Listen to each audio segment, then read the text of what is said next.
What's happening, guys, and welcome back to Commotion Podcast. Listen, if you didn't check out last week's episode on YouTube and iTunes, it was off the charts. Derek Nallen is hilarious, just a great dude. Make sure you go back and check that out. This week, we are flipping things around. Ryan Lytton, a self-proclaimed Bible nerd, as well as theologian and professor. I think he's a professor. Either way, he's an awesome dude, and he's got a whole hell of a lot of knowledge, and we're going to learn about it, and we're going to chat, and we're going to have a great time. But before we do, make sure you give some love to Brad over at Sport Around Trophies. He hooked all of our guests up and the crew here with tumblers, custom with Commotion Podcast down the side, and he can do the same for you, as well as trophies, plaques, you name it. He can do it. So make sure you reach out to him either on social media with sportaroundtrophies.com or at 540 cheat sheet 613-1892. Let's take our hats off and get down to business.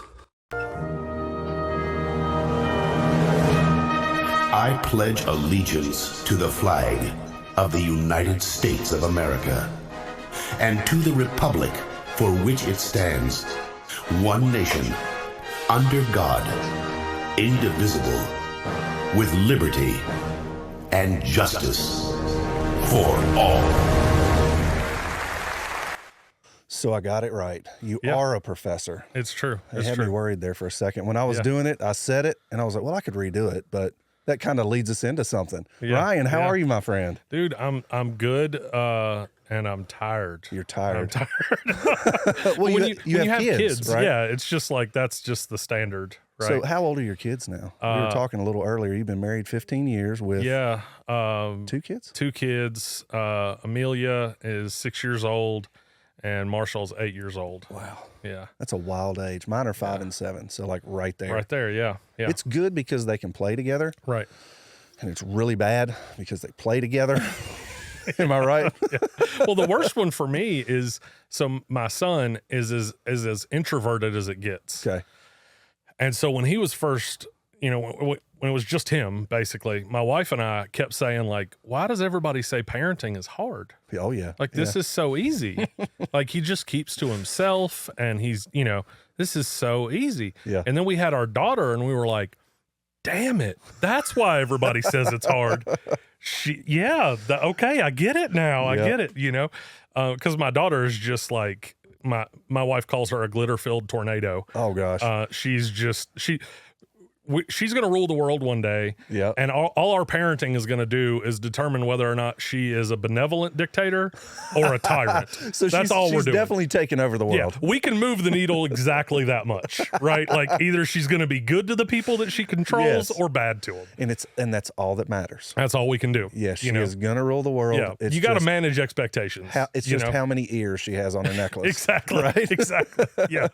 So you pulled up, man, and we got to talk about it. Yeah. My man. So I grew up with your brother, John. Yeah. Shout out, John. I love you so much, John. Yeah. Hopefully you're watching this, my friend. Yeah. And one of the biggest things I always remember is we always built cars. Yeah. And John had a sweet Mustang Cobra. And what did you pull up in?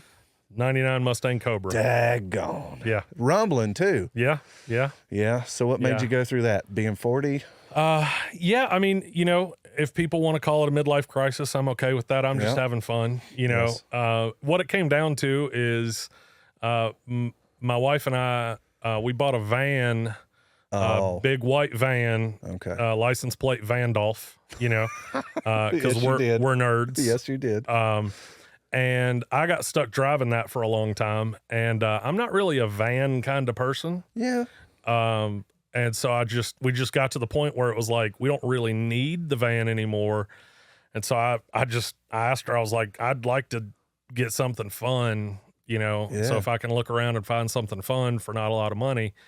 And she's like, yeah, that's fine. And so I looked around and, it's weird because I like so many different things. Yep. Narrowing it down. Yeah. Cause like I would love a Jeep Wrangler, I'd love a K5, there's just so many things that like, the only like commonality across all of them would be I need it to be a manual transmission, right? I just don't want to drive an automatic. Yeah. Like until I have to drive an automatic, So just trying to find something that would be fun. And I was looking at Ford F-150s and Man, so while we're on the topic, Yes. I bought. This is like. Such a stupid decision. This was like a 20-year-old Ryan decision, not a 40-year-old Ryan. Is this decision. the one that we talked that you had messaged? Okay, all right. Yeah. So I bought this stupid 88 F-150 sight unseen because I was getting such a good deal on it. I thought it's a 5-liter manual transmission, 4-wheel drive F-150. Even if like the floor pans are just gone, like I'm Which getting it. They are. I'm getting it for $850. Like, you know, how bad could it be? Yeah. Well, I found out how bad it could be because the guy that I bought it from had tried to hot rod it. And so he had installed a high flow fuel pump in line. And the wiring for the fuel pump was just like loosely electrical taped. Oh, that's perfect. And the fuel pump was zip tied to the frame, but not really well. Like it wasn't even a good zip tie job. Yeah. And it was about 2 inches away from the drive shaft. And it was leaking. No. So you have leaking fuel with exposed wiring and a drive shaft. And I'm like, I don't see the problem here, Ryan. right. Yeah. I mean, that's. So I'm waiting for the bad part. Yeah. Right. So where's this thing at? Yeah, so I put it back on Facebook, and I was honest about it. Yeah. You know, I put it up, and I was like, look, this is either a farm truck or a parts truck. Yeah. Right? Like, that's what if you're going to put this on the road, you're going to have to put a lot of money into it, and it's probably not worth it. Yeah. And I had 2 people come look at it. One of them was a high school student who goes to Radford, who was in the machine shop there. And so I told him, I was like, look, man, if you're going to be able to do a lot of the work yourself, like, it might be worth it, and it might be kind of fun for you, you know? And then the other guy has a Ford Bronco that's just the same kind of model, except for it's not a pickup. And he was going to use it as a parts truck. Oh, okay. And so the high school kid, he poked around with it a little bit and then finally decided, like, I just don't think I can. It's too much. You know, it's just too much. So I ended up selling it to the guy that wanted it as a parts truck, which worked out actually because his kids are the same age as mine and he lives about a mile away from me. And so our kids go to the same school. And so we were like, we should get our kids together. There you go. Because my daughter is, you know, a force of nature. He purchased your friendship. It's true. It's true. And it only cost him about $700. Oh, you know? damn, so you took a hit on it. It did. I did. Yeah. It is what it is. Took a big hit too because I had to get the stupid thing towed to the mechanic. And it was one of those things where, you know, sometimes you get impatient and your common sense just sort of takes a break because you're like, I just want something. Yes. And you make a decision, and it's just pretty much always a bad decision. Yeah. Impulse buys, man. Yep. And so that's what that was. I was tired of driving the van. I wanted something fun. And so then, you know, I was frustrated after that, and I was talking to my wife, and I was like, I'm afraid of getting the Mustang because what if it turns out to be a lemon too, and you know, all that kind of stuff. And she's like, just what's going to make you happy? Like, what are you going to enjoy? And I was like, well, I mean, the Mustang. And she's like, well, then just go buy the damn Mustang and shut up about it, you know? And so I drove down. I bought it out of North Carolina. It's actually got a tinted front windshield. Yes. Nice. Yeah. I did that on a few of mine, and it's good and bad. Yeah. Because when it's dark, it's dark. I would come through here. I had my CRV tinted, and I would drive through the neighborhood, and I was like, I'm probably going to kill somebody at night. You know, because they walk dogs all through here. I was like, this may not be good. And it was tinted 20%. Yeah. So it was limo. Yeah. It's, I don't know what the percentage is on this, but it's pretty dark. And it works well for me because I get migraines a lot. And so when I'm driving and I've got my sunglasses on and a tinted front windshield, like it's great for me. But then the sun goes down and it's like, well, I might as well be blind now. Like, you know, I'm just going to try to echolocate my way home, you know? Click your way home. Right. Like, just beep your horn and we'll pray. See. Right. Yeah, exactly. Well, that's killer, man. Yeah. So let's get into, golly, man. So we went to high school together. Well, I guess, what year did you graduate? 98? 99. 99. I was 95. Yeah. Dang, man. We really haven't really seen each other since, I mean, I moved. I saw you. What was that old car you used to drive around? The flat black one? Yeah. It was a 63 Mercury Comet. Yeah, dude. What happened to that bad boy? Gosh, I wish I still had it. Yeah. The guy that I bought it out of North Carolina as well. And the guy that I bought it from had, he wanted to rat rod it. And he painted the rims red and flat black. And it was a cool looking all that car, kind of stuff. And like the The pedals were spider gears out of a differential. The windshield cranks were all gears out of a water pump. That's awesome. I mean, it was just cool. He had done all this stuff to it. It was just fun. And the motor, he put a 2.4 liter out of a Ford Ranger that was fuel injected into it. And so it didn't have any get up and go, but it got like 30 miles to the gallon. Oh, geez. Which you would not expect out of a 63. No. And so that thing was so much fun to drive. And then at the time, we were trying to get my son into a private school, and we needed a deposit to get him into that private school. And so, I did the parental thing of like, my son's more important than my car. So, sold the car. He's going to have to walk to school. He's going to, but he'll earn that education. Yeah. and then the private school ended up not working out. And so now looking back on it, I'm like, damn it, I want my car. Yeah. Dang, that was pretty cool. But, flat black and all that. Yeah. So let's jump right into this, man. You have corrected me. You're not a theologist. Right. You're a theologian. Yeah. And for the people out there that don't know what that is, go ahead and give the layman's term. Yeah. Theology is just saying things about God. So, right or wrong, just saying it. Yeah. If you make a statement about God, you're making a theological statement. Even if you're making a statement, even if you're saying God doesn't exist, it's still a theological statement, because theology broken down is just statements about God. Gotcha. So a statement about him not existing is still a statement about him. Any right? God. Yeah. And so, theologian just means that in broad terms that I'm really nerdy when it comes to religion, specifically Christianity, but I've taught a lot of world religions as well. I'm actually designing a graduate level course on world religions right now. So I really like world religions as well, but specifically almost all of my education is in Christianity specifically. Gotcha, man. So, and you teach at Life, correct? Yeah. So Life Pacific University, Virginia, which kind of doesn't make a lot of sense to most people, Pacific and Virginia being in the same thing. Yep. But there's a school in California, and that's actually where I got my bachelor's degree. Okay. Is Life Pacific University in California. It's in San Dimas, California. Bill and Ted's fame, right? Yep. San Dimas. Something strange afoot at the Circle K, right? Or San Dimas High School football rules. Yes, sir. So I went there for my undergraduate, and they have an extension campus in Christiansburg, right off of exit 114. And so my title is I'm assistant professor and director of academic services, which means I teach a bunch of classes, and then I also do a bunch of academic admin, which is just like overseeing the schedule and overseeing other faculty and all of the nuts and bolts that keep the academic components moving. Gotcha. So what God is real?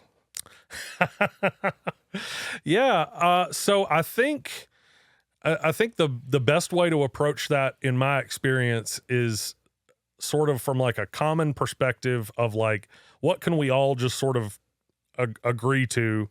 And, there's an argument, philosophical argument called the Kalam cosmological argument. It says whatever begins to exist has a cause. The universe began to exist, so the universe has a cause. Okay. Right? And so with that, what we would say is that there's something that has caused the universe, and it can't be a part of the universe because the universe can't cause itself. Sure. Right? That doesn't make any sense. It would have to exist in order to cause itself. And if it's already existing, then it doesn't need to be caused. So that doesn't really work out. So something outside of the universe has caused the universe. And that means that there's a thing that exists that is powerful because it brought the universe into existence. It's personal because non-personal entities don't cause things, right? The color purple doesn't cause things to exist. It was a good movie, though. It caused a lot of emotion. Right. Yeah. The number 7 doesn't cause anything other than maybe a Sesame Street episode. Sure. Right. Yep. So, so impersonal entities don't cause things. Personal entities do. So personal and powerful. You can't really get much more past that with that particular argument. But you can say there's probably a God that exists because something had to start all of this. And why does that have to be a God? Well, to make that happen. Yeah, so it could be, you could call it something else, but whatever you call it, at the end of the day, it pretty much fits the definition of what we would call higher power, God, correct? Right? Higher power, deity, God, spirit, Yeah. Whatever you want to call it. I remember watching a debate between philosophers where there was a philosopher that was like, what if there's just a really, really, really advanced computer that, does a rabbit hole, and just starts going through all of this stuff. And the other guy was like, you just described God. Like that, all of the things that you attribute to that computer are things that we would attribute to God. It knows everything and, all that kind of stuff. So whether we want to use the language God or not, like there's a thing that exists that brought everything into existence. And the Kalam cosmological argument, by the way, is a Muslim argument. Okay. It's not even a Christian argument. So in other, me being a Christian, I believe what I believe. Sure. Obviously with that creation. Yeah. But in other religions, do they believe the same existence, how it began? Yeah, so it varies. So the Abrahamic faiths, Islam, Christianity, and Judaism, all have a lot in common because they all come from Abraham. So there's a lot of overlap. Christianity is all obviously making use of what Christians call the Old Testament, but what Jews would call the Hebrew Bible or the Tanakh. And so we're kind of using the same texts. And then Islam actually also kind of interacts with both the New Testament and the Old Testament or the Hebrew Bible. And so Islam, Judaism, and Christianity have a lot in common. One of the classes that I taught at Radford University was Sacred Texts of the West, which was, it's a 15-week course. So it's 5 weeks on Judaism, 5 weeks on Christianity, 5 weeks on Islam. Yeah. And one of the assignments that I had the students do was take a character, like Adam or Jesus or Moses or, somebody like that shows up in all three of the texts, the Hebrew Bible, New Testament, and Quran, and then compare how they show up in those texts. Like, what do they look like in each of those, and what do you think about that, and stuff like that. So in each of those, did they have the same role? Mostly. Really, the changes seem more like development. So, like, for instance, Noah with the flood. In the Hebrew Bible, Noah just builds a boat. He doesn't really talk to anybody, talks to God, builds the boat, and his family gets saved, right? Well, in the New Testament, if I remember correctly, it's in Peter. Peter talks about Noah being a preacher of righteousness. Okay. So Peter refers to Noah as somebody who's preaching, even though in the text in the Old Testament, it doesn't say that he preaches. It doesn't say that he doesn't. Yeah. Right? So there's this development of like, well, maybe when Noah was building the boat, he was warning people too, saying like, hey, there's going to be a big flood. And they were like, we don't even know what that means, right? Because there's never been a flood. Yeah. So more of a prophet type yeah. role, maybe? Well, and so then in the Quran, when they talk about Noah, they call him a prophet. Okay. Right? And so the New Testament calls him like a preacher of righteousness, and then the Quran talks about him as a prophet. So there's this development of his role. It's not really different necessarily as much as it's just sort of like one of them building on the one before. That's what I was going to ask. Do you think that story just evolved over the and what is the time difference between each three of those kind of stories? So Genesis is at its, there's debate about it because there's debate about everything. Sure. Genesis at its earliest is probably written 1500 BC. Okay. That's probably around the time that Moses would have lived.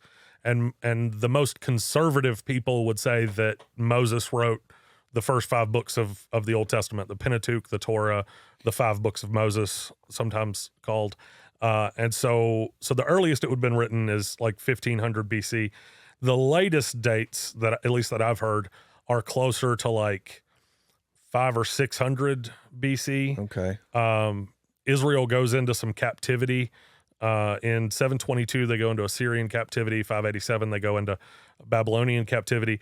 And there are some people that say that, like, kind of during those captivities, that's when they're sort of developing their, like, definitional story of who they are. I got you. Because they're going into a different land, and they need to kind of solidify their ethnic identity. Yep. And so there's debate about, like, at what point did what we would call the Torah or the Pentateuch or just Genesis itself, at what point did it develop?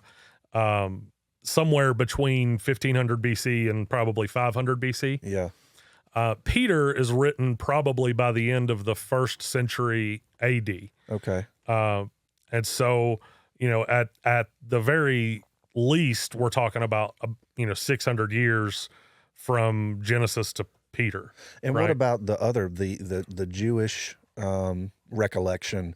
Well, that the Jewish is the books of Moses. Okay. Then the Quran, the Muslim story, the Quran comes in about the 7th century, so Okay. about 500 years after Peter. So do you think that they kind of leaned on those two to kind of create that? Yeah, I mean, you've their got interpretation. One of the things that I teach with my students when we're talking about like how do we understand these texts that are so old, that are so far removed. Excuse me.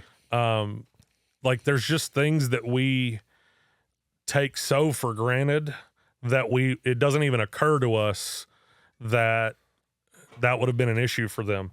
So for instance, like entertainment in the ancient world, I know it's silly to say like they didn't have Netflix, but like we just don't think about that. True. Like if you think about, so one of the things that I tell my students is I'm like, when you're reading the Bible, imagine it's the zombie apocalypse, because there's no technology. There's very little authority structures depending on where you're at in the Bible. Yeah. In the New Testament, Rome is there, and so it kind of depends on where you're at. But man, if you're in Judges is 100% the zombie apocalypse. Yeah. The theme for the book of Judges is everyone did what was right in his own eyes, and that's the zombie apocalypse, right? No one can stop you from doing what you want to do. Yeah. So you get to do whatever you want. Martial law. Yeah. And so when entertainment isn't, Netflix, or not even necessarily reading books, because not everybody can read. Yeah. Not everybody can afford to even have a book. Entertainment's going to be storytelling, Yeah. And you know how stories go. Right. If you tell the same story 400 times, there's going to be some evolution to that story, right? You're going to start to notice, well, when I get to this part of the story, the audience I start to lose them. Yeah. So maybe I'm gonna shave off a little bit of that, and maybe I'm gonna add in a little intrigue here, and and so over time, you're gonna have this developing tradition of Noah wasn't just building a boat. Noah was, what would I do if I was in Noah's position? Well, I would be warning people. Yeah. So I bet he warned people. So he's a preacher of righteousness. Yeah. And then, well, if he was a preacher of righteousness, I mean, he's a prophet. He came from God to warn people, Yeah. So I got to stop you there. Yeah. Do you, how much validity is the 2x2? Yeah. So that's one of those, like misconceptions about the Bible. Cause if you actually read the text, it only says 2x2 for certain types of animals. Yeah. There are other types of animals where it's like 6x6 or 10x10 or whatever. I think, and this is controversial, so, not everybody's going to be with me on this, but excuse me, getting up to, from Genesis 1 to Genesis 11, we're talking about really, really, really, really ancient history. Yeah. Genesis chapter 12 is where we get Abraham. And Abraham, if we could put an approximate date on his life, he's in 2000 BC. So that's 4,000 years ago. Yeah. The pyramids, for reference, are probably around 3000 BC. Like, we're talking about really, really old stuff. The only stuff that survived from back then were things like the pyramids, So trying to like nail down with certainty exactly how things happened back there historically is just going to be really difficult because there's not a lot of material remains. I think just looking at Genesis 1 to 11, getting up to Abraham, is a story. And one of the differences that I tell students when we're reading the Bible is like, in the ancient world, since they were storytellers, they were less concerned with historical precision and more concerned with the point of the story. Yeah. Which doesn't mean that they didn't care about history. It's just their understanding of history. Like, if I can reframe it, we're in the zombie apocalypse. What matters more, how many animals were on the boat or how you're going to get your food tomorrow? True. Right? True. Like, it's not that you don't care how many animals are on the boat, but that's just not a high priority for you, right? Excuse me. Uh-huh. So their emphasis is going to be on what's the point of the story, what's the story trying to communicate to us. It's not going to be on like, let's get the individual details. And like some people will try to like add up the genealogies to try to figure out how old the earth is and stuff like that. Genealogies in the ancient world don't work that way. So for instance, my family, there's, me and my brother, our dad, Roger, his dad, Brownie, and then Brownie's dad, Fred. So Fred, he begot, if you want to use the old King James language, right? He begot Brownie, and Brownie begot Roger, and Roger begot Ryan and John. Sorry, I'm telling the story, so I get first billing on that.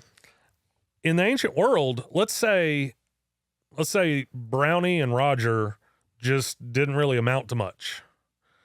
Well, everything in the ancient world revolved around honor.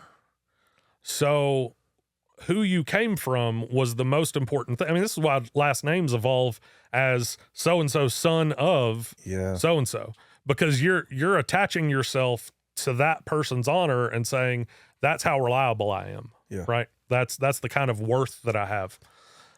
And so when you have genealogies, the point of genealogies is to hit the high points that are actually going to add to who you are and what kind of credibility you have. Yeah. Exactly. Yep. So you would say, Fred begat Brownie, who begat John and Ryan, right? You just skip right over. Yeah. Well, I guess I said Brownie didn't do much, so just be Fred straight to us. But so there would be just complete gaps. You just skip people because that person didn't do anything. I gotcha. Like, so I'm not going to mention their name because when I'm giving my genealogy, I'm giving you information about how reliable I am. Yeah. And I'm not going to give you a name that you're not going to recognize. I'm not going to give you a name that's not going to be helpful. Sure. So I'm just going to skip over that stuff. And so then when we go into the genealogies and we try to add up the years, we're fundamentally misunderstanding the point of the genealogy. Genealogies in the ancient world were incredibly important, but for a completely different reason than the way that we read them. Yeah, I never thought about that, man.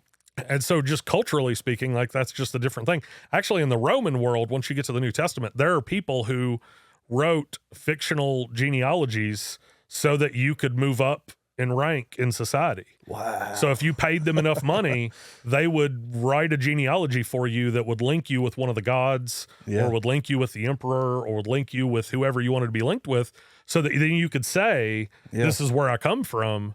And because of that, people would respect you more and you'd have more opportunities and, you could move up in society. So it's a huge deal for them, right? Which is one of the reasons, like one of the most fascinating things in the Bible for me is in the New Testament, Matthew's genealogy, he includes shameful people. Okay. So he includes Rahab from the Old Testament, who Rahab was a prostitute. So that's not adding honor. Sure. Right? That's not adding honor to your claim. He adds David, who's king, which would add honor, but then he says, and then David begat Solomon by the wife of Uriah. He doesn't even name Bathsheba, who is the person who's Solomon's mom. Okay. He actually explicitly states David was Solomon's father and Solomon's mother was someone else's wife. Oh. Right? Yeah. So in the ancient world, like he's highlighting shame. Yeah. Where everybody else is going to be hiding shame. Sure. Right? Because they want to make themselves look better. And Matthew's like, no, let's be honest. Let's be honest. Let's talk about what's actually, let's talk about the skeletons in the closet. Mm-hmm. Right? And one of the reasons for that is Matthew's trying to write to people after Jesus has died and, ostensibly resurrected according to the Christian message, that aren't accepting that Jesus resurrected, that think he died a shameful death, so he's a shameful person. And crucifixion is incredibly shameful in the Roman world. There's a statesman, Cicero, Roman statesman, who says Romans can't be crucified. It's just, you can't do it. It's not possible. But Cicero says not only should Romans not be crucified, not only should they never see it, they should never hear the word because it's so vile that they should never even have it called to mind. Huh. They should never even be forced to think of the concept because that's how evil it is. Right. And so Jesus dies this kind of death, and everybody in the world is like, well, obviously he wasn't an important person because he dies this shameful death. And so Matthew, writing his genealogy, is like, David was pretty freaking shameful, bro. Yeah. Like, Yeah. David had a kid with somebody else's wife. Yeah. David had that guy killed so that he could keep that guy's wife. So he was just trying to set the groundwork. Yeah. Yeah. He's trying to say, like, you can't throw somebody out because you see something shameful in their life. Because look at all these people in Israel's history that are shameful. Yeah. That we're big fans of today. Yeah. But back then, like, what they did was that's not okay. Sure. Right. So as far as the resurrections, you kind of hinted on that Christianity is the, that kind of, I guess, the main ones that believe that, he died on the cross, dead and buried, resurrected. Yeah. How do you feel about that? Yeah. Well, I mean, I'm a Christian. And so I believe, Jesus was, he physically died. He was physically buried. He was physically raised, and he physically ascended. I think those are historical facts. So to somebody from the outside that goes, that's preposterous. Right. Are you serious? You think this dude, this whatever, this guy that everybody is, says is holy. Yeah. You mean to tell me this dude moved this huge rock from this tomb? Yeah. And he did what? Ascended into the sky? Yeah. How do you make James believe that?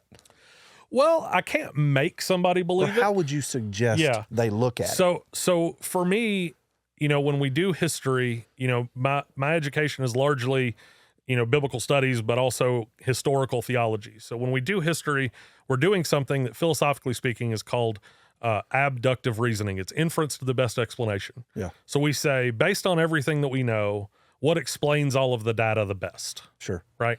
Because there's a lot of stuff that we can't know historically, right? I like to mess with my students when we talk about this kind of stuff and say, like, how can you prove that the universe wasn't created 5 minutes ago with an appearance of age? True. You can't prove it. No. You just can't prove it. Yeah. Right? And so what we have to do is we have to say, well, what explains the data the best? Well, it seems to me that it makes a lot more sense of everything I've ever experienced that the universe wasn't created 5 minutes ago with an appearance of age. I could be wrong about that. Yeah.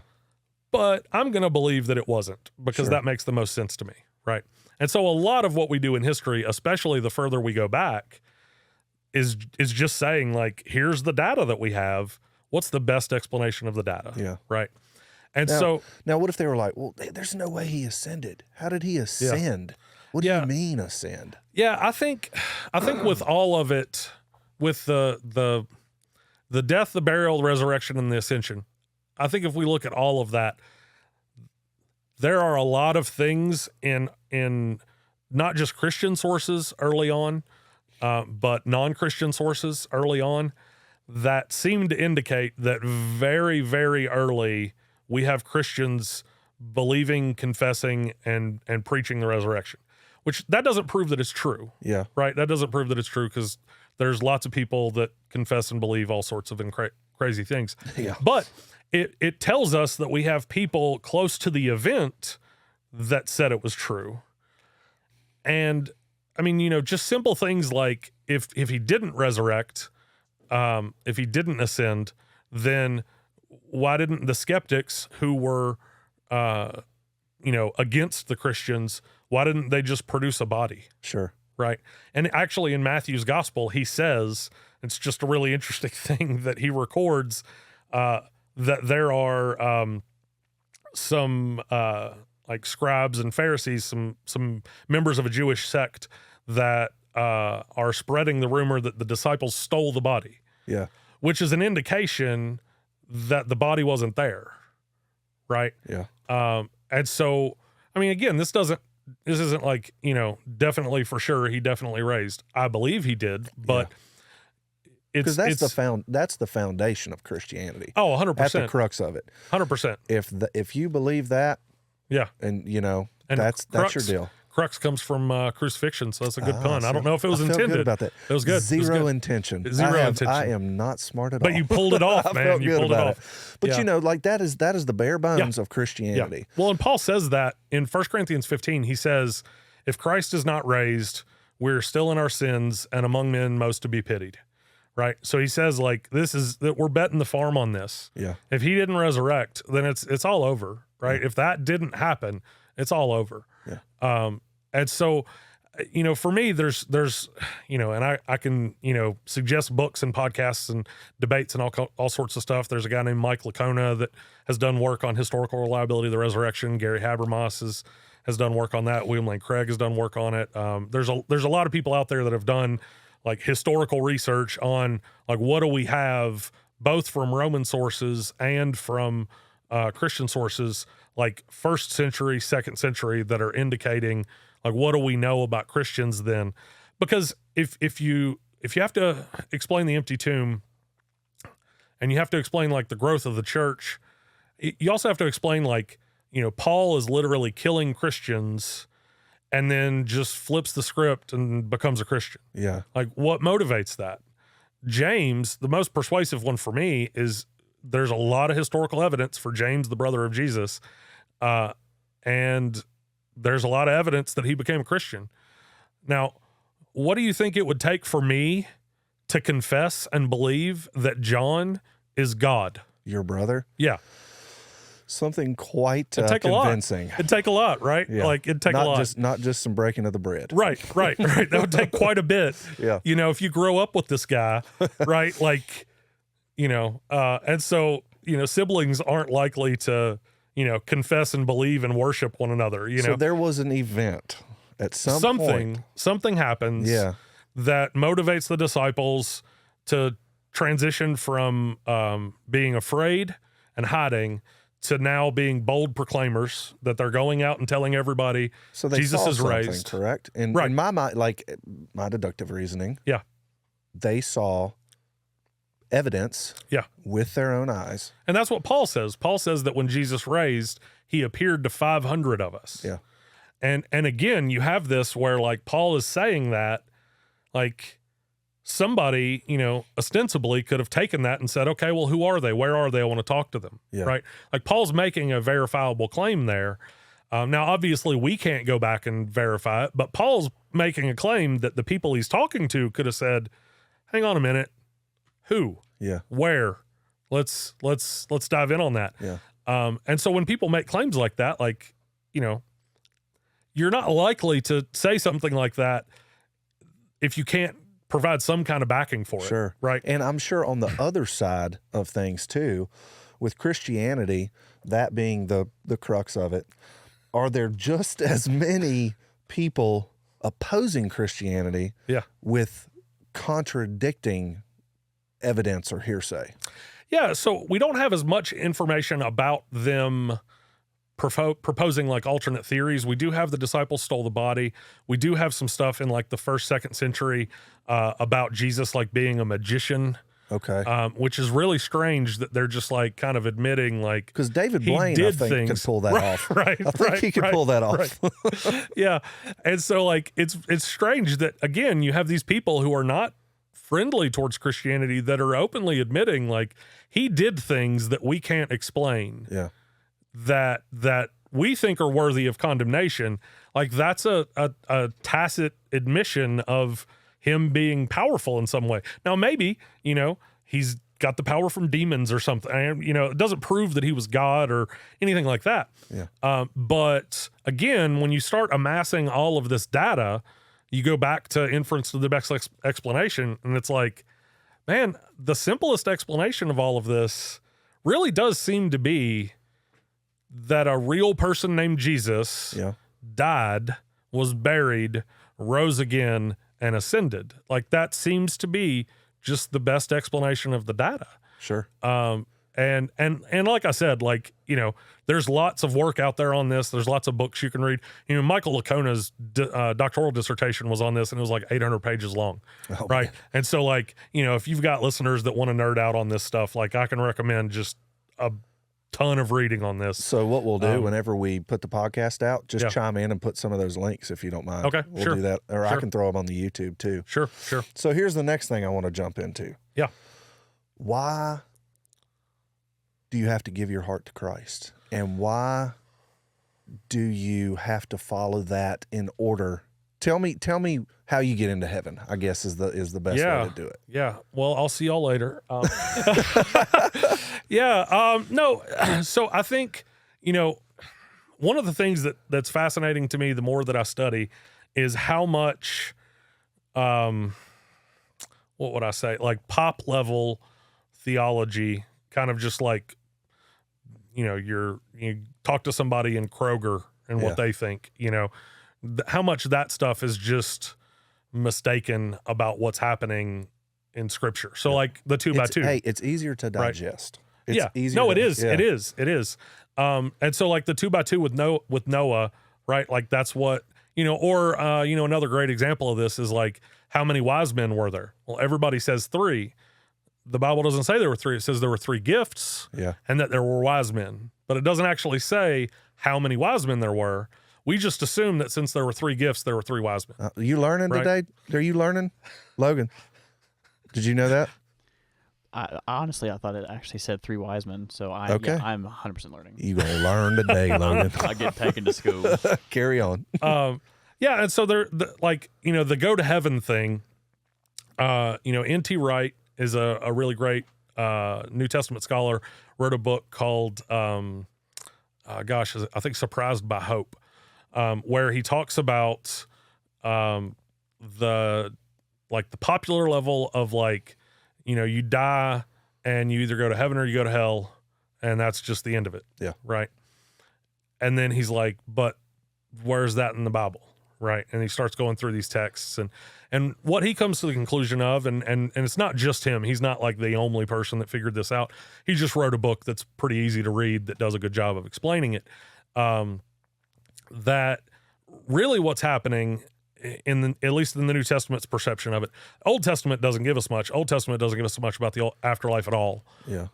Honestly, there's parts of the Old Testament where it seems like they almost believe like this is all there is, and you just die and you just vanish, right? Now, so correct me. That was for the Jews, right? Mm-hmm. And the New Testament's for the Gentiles, correct? Is that a good way of looking at it? So the New Testament is trying to incorporate.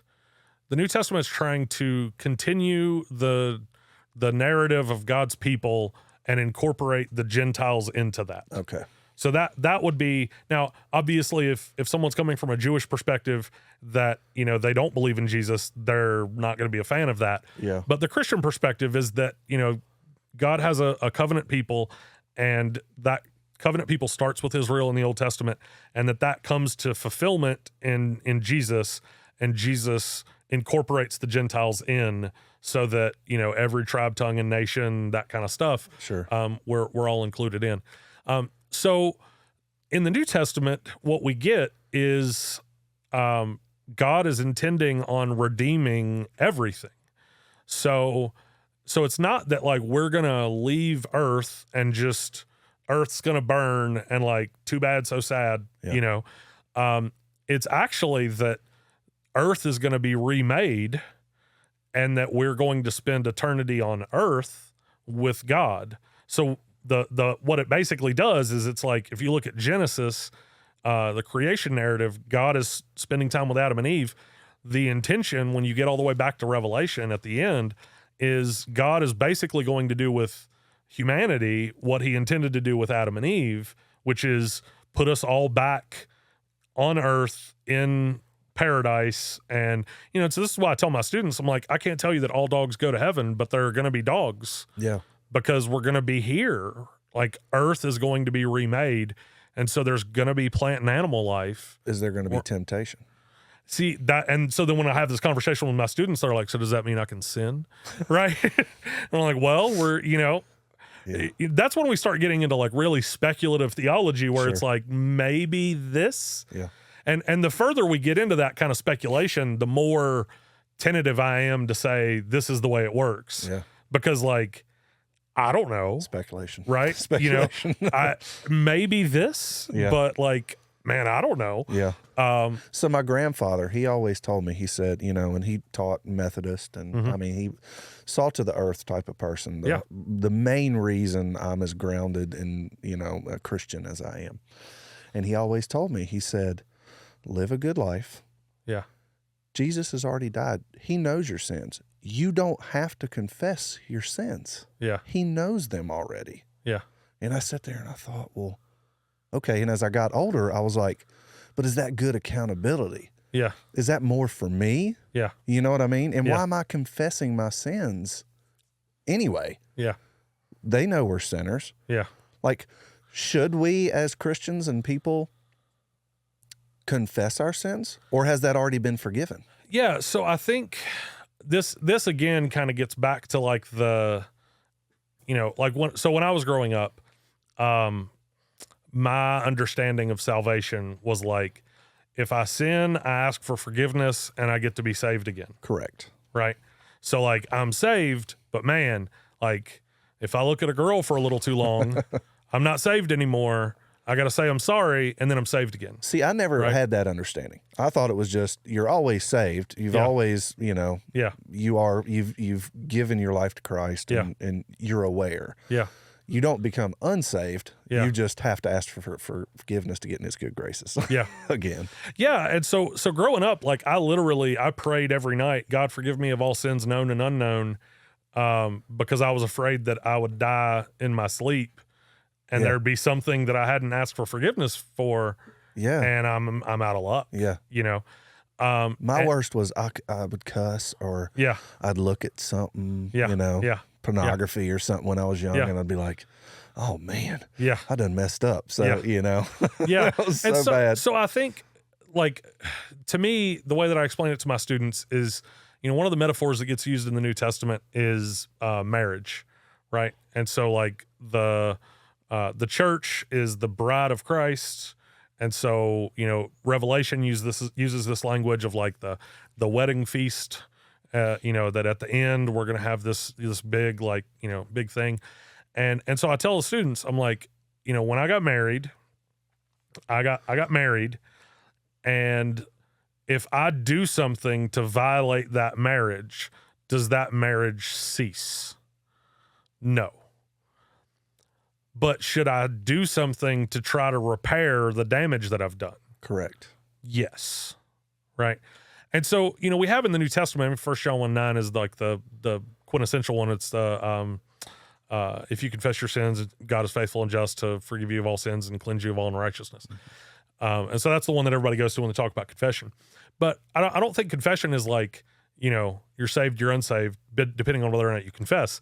It's a matter of like, restoring your relationship. Yeah. Right. It's, I've done something to damage this relationship, and I want to have it not damaged. Yeah. I want to say that I'm sorry because I blew it, and I want to try to be better next time. Right. So I think that's just when it comes to the morality of humanity, and just being aware. Yeah.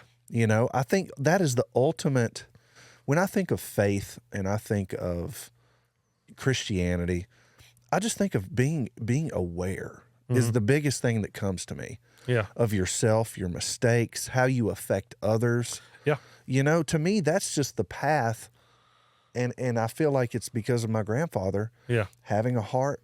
Yeah. Wanting to do what's right, not always doing what's right. Sure. But wanting to. Right. And along the way you're gonna fall, you're gonna falter, but do you have to say to God in your prayers? Yeah. Or is awareness enough? Because He knows your heart.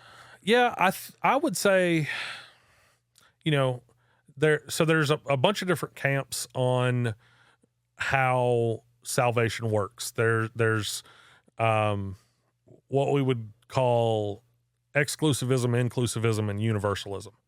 So exclusivism would be the perspective that like you have to have explicitly said, I'm sorry, Jesus, come into my heart, whatever, however you want to phrase all of that stuff. And if you've done that, and only if you've done that, are you now a part of the church or saved or whatever, right? And do you feel like do you think God, if you're up there and you're like the best dude, you're like living your life honestly and really have a good heart, but you didn't say those words the way they're supposed to, you think He's going to nope. So, well, let me explain the other two views. Sorry, and then I'll jump the gun on it. No. So inclusivism is more like, there's a couple of different kinds of it, but in general, it's like Jesus is the only way to God, but, he gets to decide what that looks like, right? And so inclusivism is more sort of like, like for instance, I was talking to a guy the other day who's a missionary in the Middle East, and he was talking about this guy that he had been meeting with for months, actually over a year, I think, who was a Muslim, and he'd been meeting with him and just, getting to know the guy, becoming friends, hanging out, talking about religion, stuff like that. And one day his Muslim friend was like, well, since I'm a Christian, and my buddy was like, say what now? And he's like, oh, I didn't tell you. A few months ago, I had a dream and Jesus came to me in the dream and I accepted him as my savior. So I'm a Christian now. And my buddy was like, that sure would have been nice to know a couple of months ago, man. Like, I appreciate you telling me that. I spent 2 months trying to get you to become a Christian. Right. No. And so inclusivism would kind of be more comfortable with, like, someone who's never heard the gospel, but was like faithful to what they knew or whatever. Inclusivism kind of opens that door a little bit. Yeah. Right. Universalism is just like, man, everybody makes it. Yeah. Right. Just everybody makes it. Yeah. So like, what are your thoughts, again, not to cut you off? No. What are your thoughts on children? Yeah, dude, it's hard. It's hard. Like, so I have like this tension between like the intellectual side of me and the emotional side of me. Right. Yep. I don't know if you get into all the Enneagram stuff. No, you don't. Yeah, it's cultish. Right? Okay. No, I'm just kidding.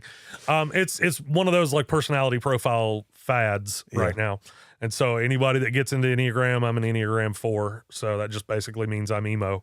Damn, dude, you are talking so crazy right now. I don't know what you're talking about, but I'll have to look it up.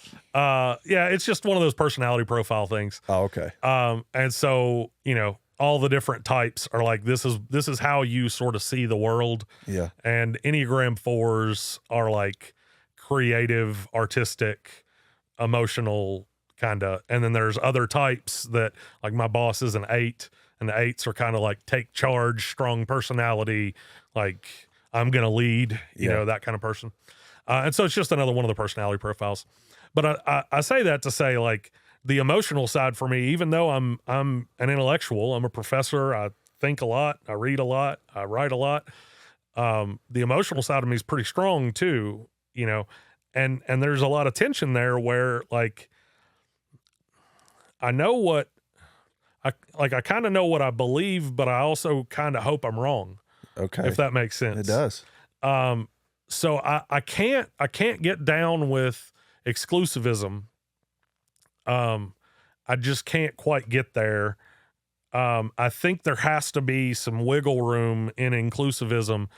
The inclusivism to me, again, as a Christian, has to be what I would call a Christocentric inclusivism, which means that, like, it doesn't just mean like if you're a good Buddhist, you make it. Like, there has to be some thing about Christ revealing himself to you in some way and you responding to that. Yeah. But you don't necessarily have to, like, know him as Jesus or say a sinner's prayer or whatever. And so, that's kind of where I land, but I'm just going to be honest with you. And this is, controversial, but I hope universalism's true. Yeah. I hope it's true. Yeah. There's a story in C.S. Lewis's Chronicles of Narnia towards the end of towards the end of the last book, the last battle. You find out that in that last book that there's an evil god in Narnia called Tash, and there's Aslan, who's the magical Jesus lion, right? Okay. And so you've got Aslan and Tash. Aslan's good, Tash is bad.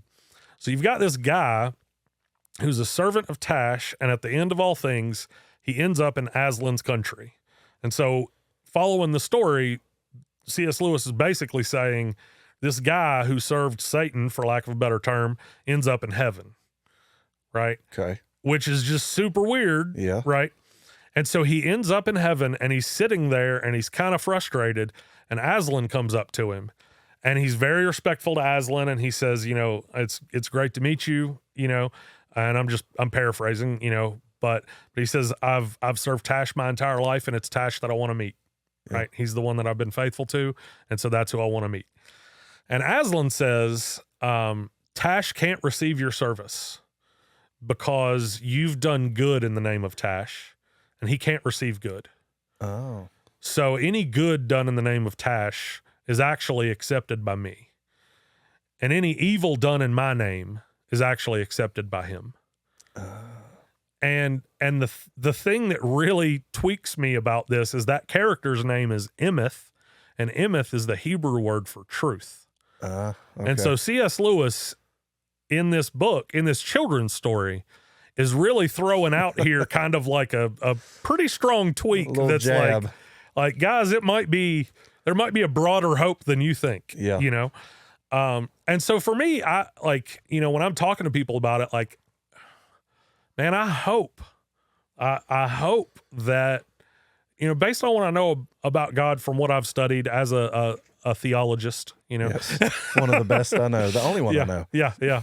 Maybe the only one in the world, you know, it's unique. You know, what I understand to be the character of God based on, you know, the Bible,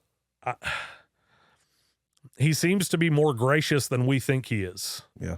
Right. More like giving. There's lots of stories where he is more willing to forgive than we are. Yeah. And so I want to believe that there's more than just like, you know, I tell students like, God's not a heavenly IRS. It's like, you didn't file your paperwork properly, you're going to burn for eternity. You're out. Right? Like, that's not how it works. Yeah. Right? And so I just hope that there's, you know, a broader hope, you know? I mean, one of my favorite stories, you know, when I was an undergrad and I was learning Hebrew, we'd finish whatever we were doing for the day, and then we'd read Jonah in Hebrew, because Jonah's really easy to read in Hebrew out of all of the books in the Old Testament. And so I've read Jonah in Hebrew like a ton of times, and then I've read it in grad school in Hebrew and, you know, whatever. Yeah. So I know that book really well. And basically what you have is at the beginning of the book, God tells him to go to Nineveh, and he's like, no. And what everybody knows about Jonah is he gets swallowed by a fish, right? Yep. I was Jonah in a play in church. Nice. And like him getting swallowed by a fish is 2 verses out of 4 chapters, right? What happens in the story is he's a prick. Like, he's just a massive jerk. And throughout the narrative, he is constantly doing the opposite of what he's supposed to do. And everybody else, all the, you know, Gentile sailors in chapter 1, including the storm and the boat and all this kind of stuff, and then the Ninevites, everything else in the story is responding to God, and Jonah is just obstinate and refuses. And so you get to chapter 4, and Nineveh has repented, and God has relented concerning the judgment that he was going to send. And Jonah in chapter 4 says, I knew that you were going to do this. This is why I fled to Tarshish. Yeah. This is why I went in the other direction, because I knew you were going to forgive them. Right. And it's really nasty. Like the language that he uses there is a reference to Exodus, where God essentially marries Israel. And basically what Jonah's saying is, your forgiveness is a part of your marriage to Israel. And you're being a dirty slut by forgiving somebody else, right? Like, that's basically what he's saying. Yeah. Like, you are only supposed to forgive us because you married us. And by forgiving them, you've cheated on us. That's wild, man. And so he's saying like some really gnarly stuff to God, right? To me, I think, you know, you read that narrative and it's like, God is way more interested in saving the Ninevites than Jonah is. Mm-hmm. And so I just want to believe that God is more interested in saving people than we are. In the goodness of people. Right. Well, but not even just good people, though, because the Ninevites, man, the Ninevites, dude, I'll send you some images. Okay. And you can link them if you want. They're like archaeological remains of Assyrian structures. Yeah. And Nineveh's in Assyria. There's something called the Balawat Gates, which are these like copper bands that hold together these huge timbers to make these gigantic doors. And these copper bands artistically depict people being impaled, people having all of their limbs removed. Now we're talking. I mean, just it's gory. Yeah. Like, and it's intended to terrify you, right? Yeah. Like you're walking into their city and you're like, I am not going to F with these people, right? Like these guys mean business. This is welcoming them. So like, I'm gonna be on my behavior here, right? So let's do this. Let's take a break for a commercial. Okay. And we'll come back and talk about why you think aliens exist. Okay.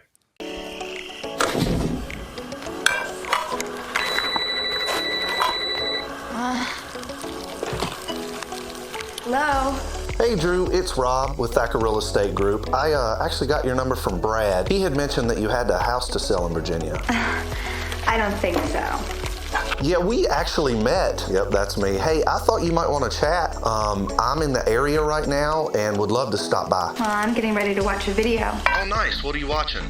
Oh, just some scary movie. I love scary movies, actually. If you have time, I'd love to stop by and talk about selling your house. Uh-huh. The first time we talked, you said that you might have been talking with someone else. No. I know for a fact that you're talking to another realtor. What did you say? I said I know for a fact that you are talking to another realtor. I mean, you want to play these games, answer the phone like, hello, and all that stuff. We went to dinner with Brad and Angie like 2 weeks after that party, and you're sitting here talking to me about selling your house, and now I find out it's somebody else? Look, I gotta go. It just kind of hurts, Drew, I thought we had something. We had such a connection. I just want to know who. Yeah, Freddy Krueger. No, that's more lies. I'm pretty sure that's what you're watching right now on TV. You can end it now. Just tell me who, Drew. Tell me who it is. The guy in the white mask who walks around and stalks babysitters. Oh, I knew it. Oh my gosh. Of all the people that you could have used. Bye, Drew. This is goodbye.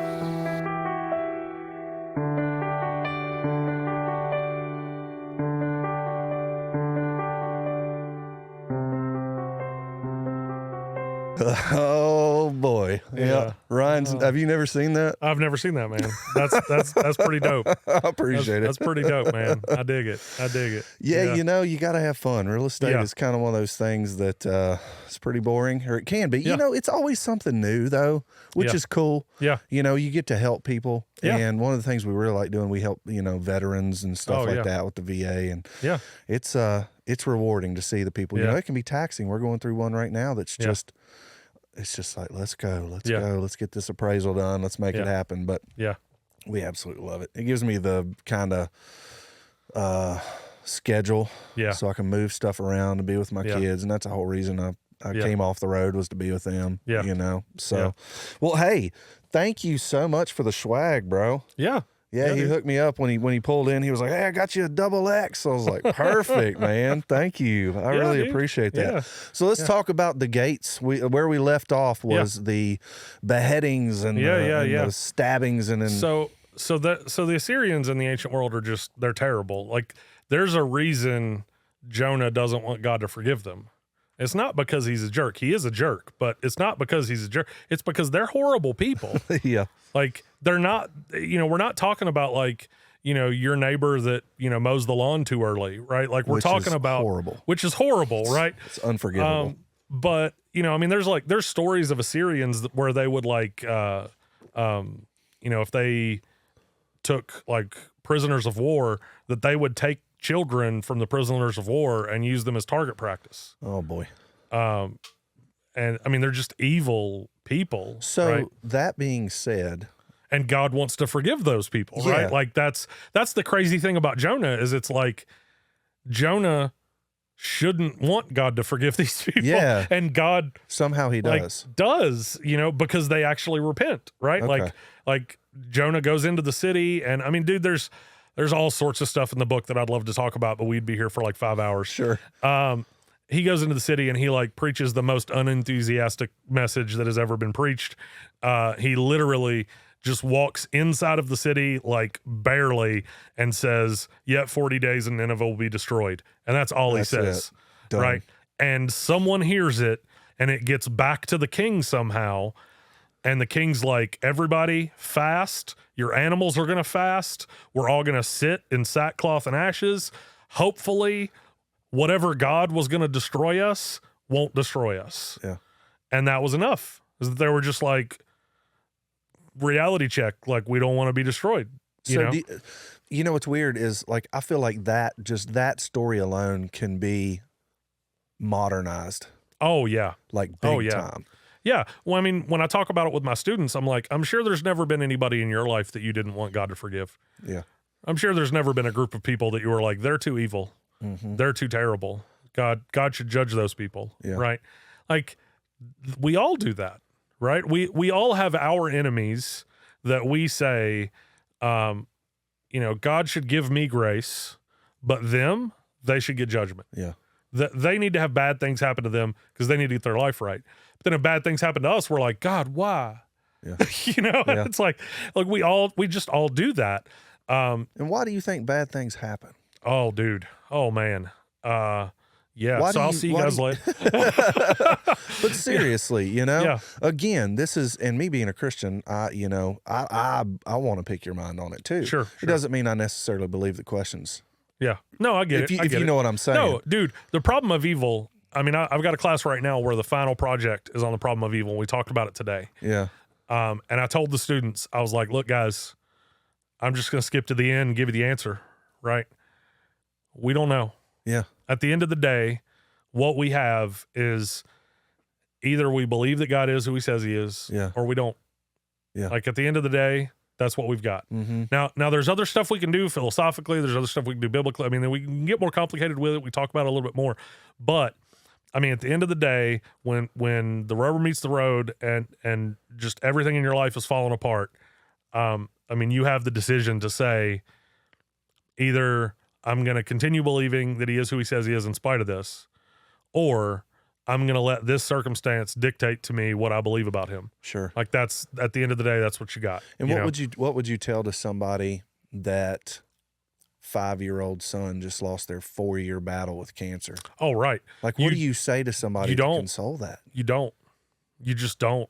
I mean, the worst things that are ever said in the name of God, I mean, I probably shouldn't say the worst, but some of the worst things that are ever said in the name of God are said at funerals, where people are just uncomfortable with the silence and they want to say something, and that something ends up doing more damage than it does help. Yeah. I like to share stories with my students to, try to make it more engaging, right? One of the short stories I tell to my students is, back when I first became a Christian, because I was raised in a Christian house, but I didn't really like own my faith. It was more about, I mean, we lost our dad when we were young. Yeah. And so for me, it was more about, I'm going to go to church because people that go to church go to heaven. My dad's in heaven. I want to meet my dad. It wasn't really like I believe in Christianity or I love Jesus or anything like that. So it was in my teenage years that I really, after some just insane situations where I almost died a couple of times, I became a Christian. And so what made you become a Christian? I almost died a couple of times and it really freaked me out. Okay. The short version of it is there were several times where I just had weird brushes with death. I was smoking a lot of weed, getting high, drinking a lot, all that kind of stuff. And one night I was driving home, or I was riding home with somebody. It was 3:00 in the morning exactly.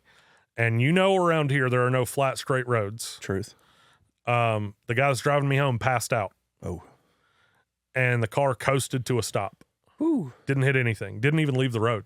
Wow. And I was like, well, that's weird. Yeah. And I woke him up and I'm like, hey man, I'd like to not die and I'd like to get home. Like, let's go, you know? Yeah. And so we did it click right there? No. Okay. No, it was just weird. I was like, that's weird. Gotcha. I don't know what, I mean, I'm still stoned, right? Like, how did the car stop? What's going on here, right? Man. Where are my Funyuns? You know, Dude, like, I'd love Funyuns. Sorry, right? go ahead. Yeah. And so, so that happens. And then the next day, it was a Friday, it was Saturday. The next day, I'm sleeping in. My mom wakes me up at the wee hour of 11 a.m., and she's like, Mom. Yeah. And she's like, what were you doing last night? And, being the honest son that I am, I was studying, or whatever. Like, I was saying, like, I, smoked 5 bowls and killed a 6-pack. Like, we're not going to do that. Yeah. I'm like, why do you ask? And she's like, well, it's the strangest thing. Like, I felt like God woke me up at 3 a.m. and told me to pray for you. Woo. And Chills. that's when I was like, okay, this is weird. Yeah. This is weird. Yeah, right. Buddy.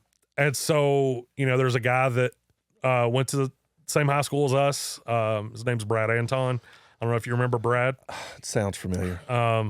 But he was like that Christian guy at the school. And so like we honestly used to like offer him money to cuss. We're like, we'll give you $20 if you just say the F word, right? Seriously, like right here. And he's like, no. And we're like, what if it's 50? Like, Dang. like we just want to. You guys were straight sinners. Yeah. Oh, we were bad people, man. We were bad people. And so like, we're just trying to get him to cuss and he just wouldn't do it. Well, his youth pastor would come to eat lunch with him like once a week on Thursdays. So the following Thursday, his youth pastor came in, sits down beside Brad, and I'd like met him like once or twice or something, but he didn't know me. Yeah. He sits down beside Brad, beside me. He's talking to Brad, and then just suddenly turns and looks at me, and he's like, hey.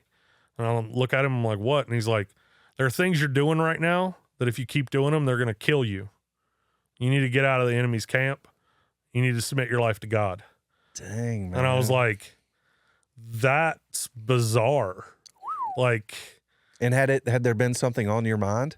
well, I mean, just the 3 a.m. thing. Just the 3 a.m. thing. And other, I mean, there were other occurrences where, but the biggest one was the 3 a.m. coasting to a stop. That was the big attention grabber. Yeah. Right. And so I was like, I basically, at that moment, I was like, okay, I'm in. What do I do? Wow. And he's like, well, we've got revival at my church tonight, so you should come to revival. And I guess he just assumed that I was a Christian. Okay. I don't know. Because in that moment for me, I'm like, I'm in, like, let's go, And so I went to revival that night, and there was a missionary from Haiti preaching. Don't remember what he said. Just remember when he had the altar call, I went up for the altar call, and he was like, what do you need? And I was like, Jesus. And he's like, okay, I guess, like, it's that simple. Pray that you get Jesus, know? And so I just started going to church after that. Started going to youth group, started going to church. And the youth group was like really into, I don't know, have you ever heard of I Kiss Dating Goodbye? No. Yeah. So there's this book that was really big in the 90s in Christian circles. Bro, I didn't read. Yeah. I didn't read this either, but the youth group was really into it. Okay. And basically the premise was if you're a Christian, you don't date. That sounds so emo. Yeah. Come on. Yeah, basically. See, and that's another thing. That's one thing that aggravates the crap out of me about some of the youth groups and the Christianity and all that stuff. Yeah. Come on, y'all. Yeah. You don't date? Yeah. Really? Yeah. Are we doing I'm pretty this? sure you do. Golly. Are we? That's what, that just it destroys me. Yeah. It just gives it such a bad name, man. Sorry, go ahead. No, you're good, man. You're good. So I'm all in. Yeah. Youth pastor is basically like, we don't date here. And I'm like, okay, if that's what we don't date, then we don't date. I don't date. That's a new thing for me. Okay. Oh. Right. Well, there's this girl, Beverly. What's that? You were dating. No, but I wanted to. Yeah.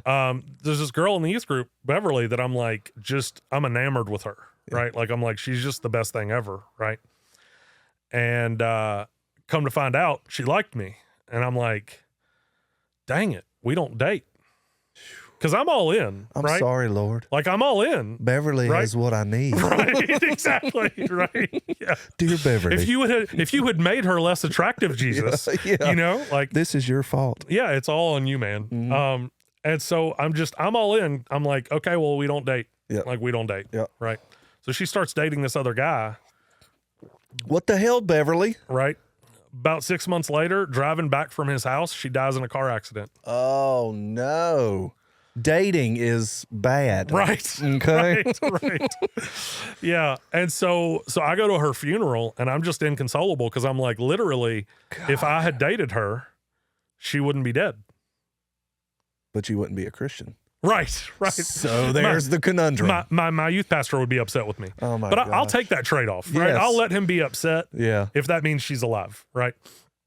Dang, that's heartbreaking. And bro. so I'm just like, I'm inconsolable, Poor Yeah. 17-year-old Ryan that's like, I just don't even know what to do with this existential crisis. I just don't know.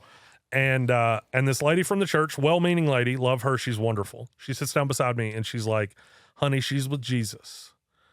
If I dated her, she'd be alive. Yeah. Like, you don't understand. Yeah. Right. And so problem of evil for me, I mean, losing my dad, I mean, all sorts of other stuff like this. Yeah. I mean, I tell students, I'm like, guys, what could you tell me in that funeral for Beverly that would have made me feel better? Not a damn thing. Nothing, bro. Not a damn thing. No. Right. And if you read the book of Job, Job is about loss. It's about suffering. And Job's friends get it right until they start talking. They show up to his house and they just sit with him. Yeah.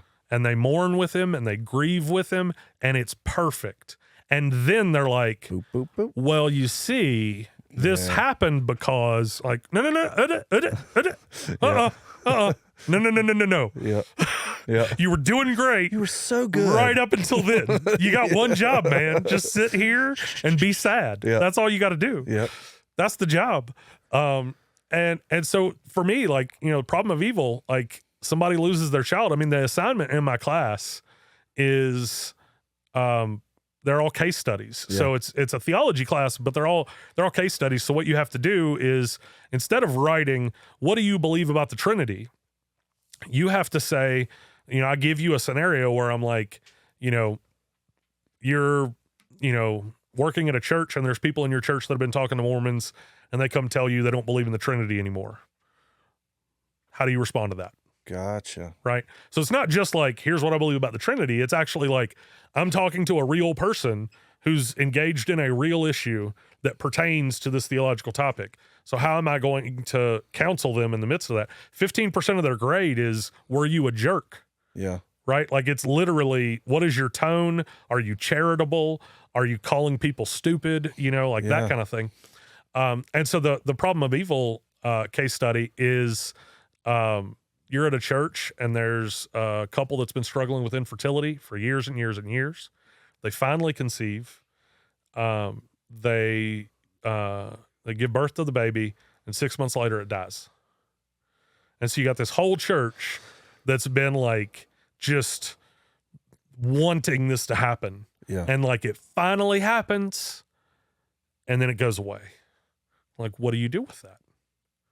And I tell the students, I'm like, there's not an answer to that, guys. Mm-hmm. Like, there's not like oh, well, you see, one of the things, I mean, in struggling with losing my dad, and for your listeners, for context, my dad died a week before I turned 1 in a helicopter accident. And so I grew up not knowing him.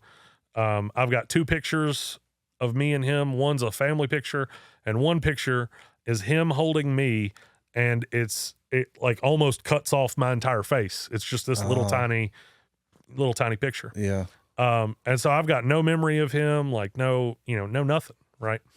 And growing up trying to like wrestle with that, one thing I eventually realized is answering the question why wouldn't help me. Mm-hmm. I mean, that's what I ask when I'm That's in just the pain, natural. but it doesn't, right? it doesn't help. And the way I explain it to my students is I'm like, guys, if I broke my leg and there was a doctor here that was like, now see, the pain you're experiencing is because of this nerve and it's right on top of that bone. Yeah. And that's why this hurts so much. I wouldn't say, well, thanks, I feel better now.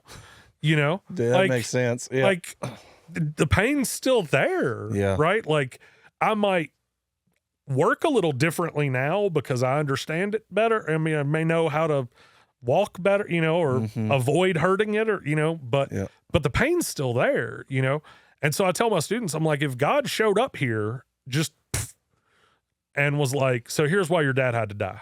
Yeah. Father's Day would still be hard for me. Yeah. Right. Like it just would. Yeah. Like I have a friend, and I told him this the other day. I was like, cause there's just lots of rough stuff going on right now. And I was just, being honest with him, like, this is where I'm at. This is what's going on. Like, life just kind of sucks right now. Yeah. And I was like, honestly, dude, like, it's hard for me. And I said, and this isn't on you. I'm not putting this on you because it's not your responsibility. That's not fair. But I was like, it's hard sometimes when you talk about, this dude's 1 year older than me. It's hard sometimes when you talk about hanging out with your dad and your granddad. Because I don't have either of those. Yeah. I haven't had a granddad in a decade. Yeah. Like, I don't have any grandparents still alive. Like, that's tough, man. It's tough. That's tough. I remember talking to John, he was a little, I guess, what was he, 4 or 5, I guess? He would have been 6. 6. Yeah. And we had a song, Keneva had a song called Father. Yeah. And every time we would play it, John had a certain connection to that. And we had, we had a couple conversations about it. And I didn't know exactly how old you were. Yeah. But with him being 6, it makes a little more sense. Yeah. Yeah, it was a week before my first birthday. So the week before my son's first birthday, I was a wreck that whole week. I bet. Because I'm like, I'm about to know my son longer than my dad knew me. Like, this isn't fair. Yeah. This isn't fair. And there have been milestones like that throughout my life where I'm just like, I had one when I turned 39, my dad died before his 39th birthday. Yeah. And when I turned 39, he died at the end of May. My birthday's the beginning of June. His birthday's the beginning of June, and Father's Day is at the beginning of June. So I've got like 3 weeks, May, June, that are just, I'm just not pleasant. It's a tough 3 weeks. Tough. It's a tough 3 weeks.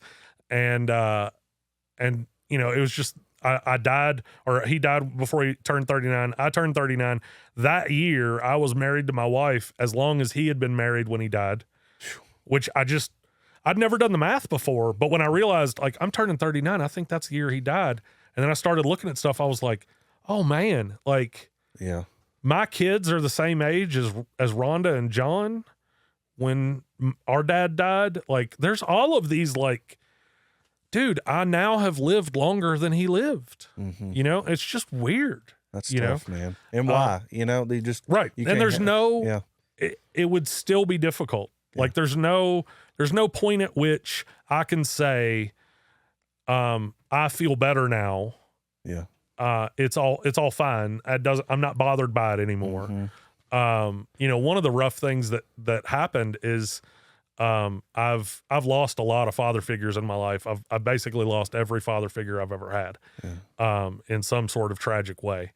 And my mother-in-law got remarried, and I was afraid to get close to him because I was like, I know it's not rational, but like I've lost father figures. You protected yourself. So like, I can't, like, I just don't want to do that. I don't want to call him dad because dads die, and so, got to know him and started getting closer to him. And the truck, the 51 Chevy that I've got, it's his. Oh, okay. It's his. Yeah. And he got it from his grandfather who bought it brand new.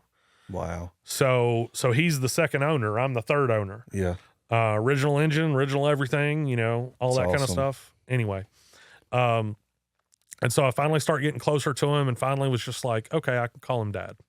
Like he's earned it. Yeah. He's earned it. Yeah. I started calling him dad, and 6 months later he died. Did he know how much of a struggle it was for you to call him that? Yeah, he did. Okay. He did. And so looking back on it, I'm like,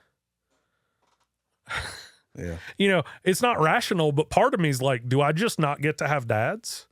Like, is that just a part of my life that, like, if some like male mentor shows up in my life, like they're just not long for this world, And I know that's not rational, but also like the data seems to support, And so I share this kind of stuff with my students, and I'm like, guys, this is real life. This is hard. Christianity is not about like simple pat answers. Yeah. This like you're not gonna stay a Christian if that's what you think. Like something is gonna come along that's just gonna slap you in the face, and you're gonna be like, nope, I'm done.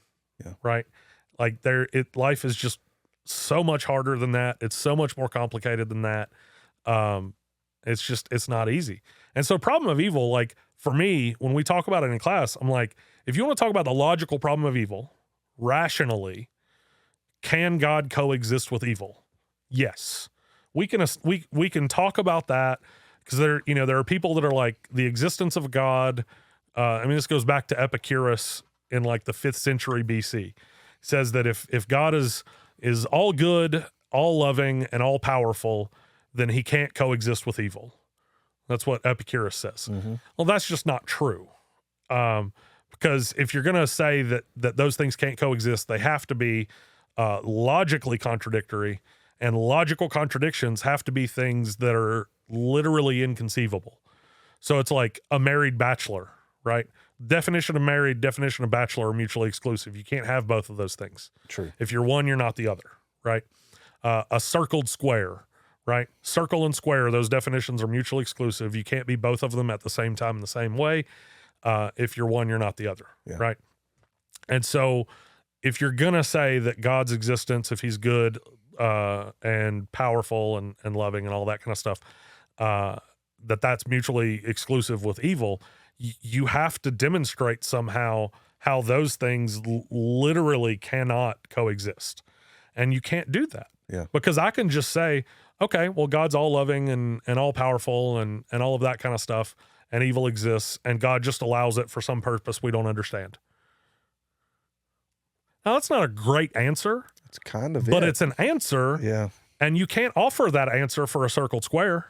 True. Because a circled square literally just can't happen. Yeah. Do you have your theories as to why and how? Yeah, I think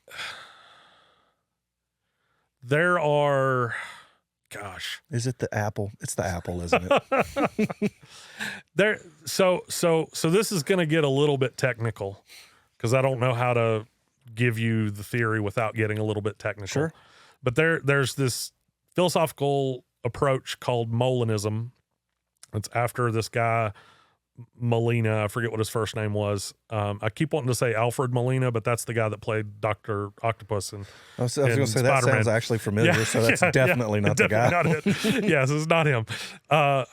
Lewis, I think, maybe. But anyway, it's after this guy named Molina, who's in the like 15, 16, 1700s, somewhere around there. And he talks about like if you imagine all of the worlds that God could create, those pertain to his power. These are things that God could do. Okay. Then there's a subset of those worlds that God would create. That pertains to his character, because he could create an evil world that's nothing but suffering, but that doesn't line up with his character. So he could create it, but he wouldn't create it. Right? Does that make sense? Yep. 100. So you have like what he could create, then you have what he would create that's consistent with his character. And then out of what he would create, he selects one world to create. And that's the actual world. It's the world that we're in. And he creates that based on looking at all of the other worlds that he would create. And for some reason, that world is better to him than all of those other worlds. Okay. I don't know why. Yeah. Like maybe there's less evil in this version of the world. Maybe the evil that occurs accomplishes more good in this version of the world. I don't know. Now, is it unfathomable to think that there aren't other worlds? No, there's not, or it's not. I think, but Molina wasn't trying to talk about a multiverse. He was trying to talk about like hypothetical universes. Okay. Right. He's trying to talk about like, what could hypothetically exist? Yeah.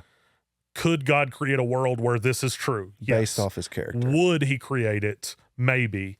He did create this world. Yeah. Right. But multiverse, like, I mean, the worst discipline for me in all of academia is science. Yeah. So I just science is one of those things where I'm like, I don't know. Yeah. I don't know. I don't do that.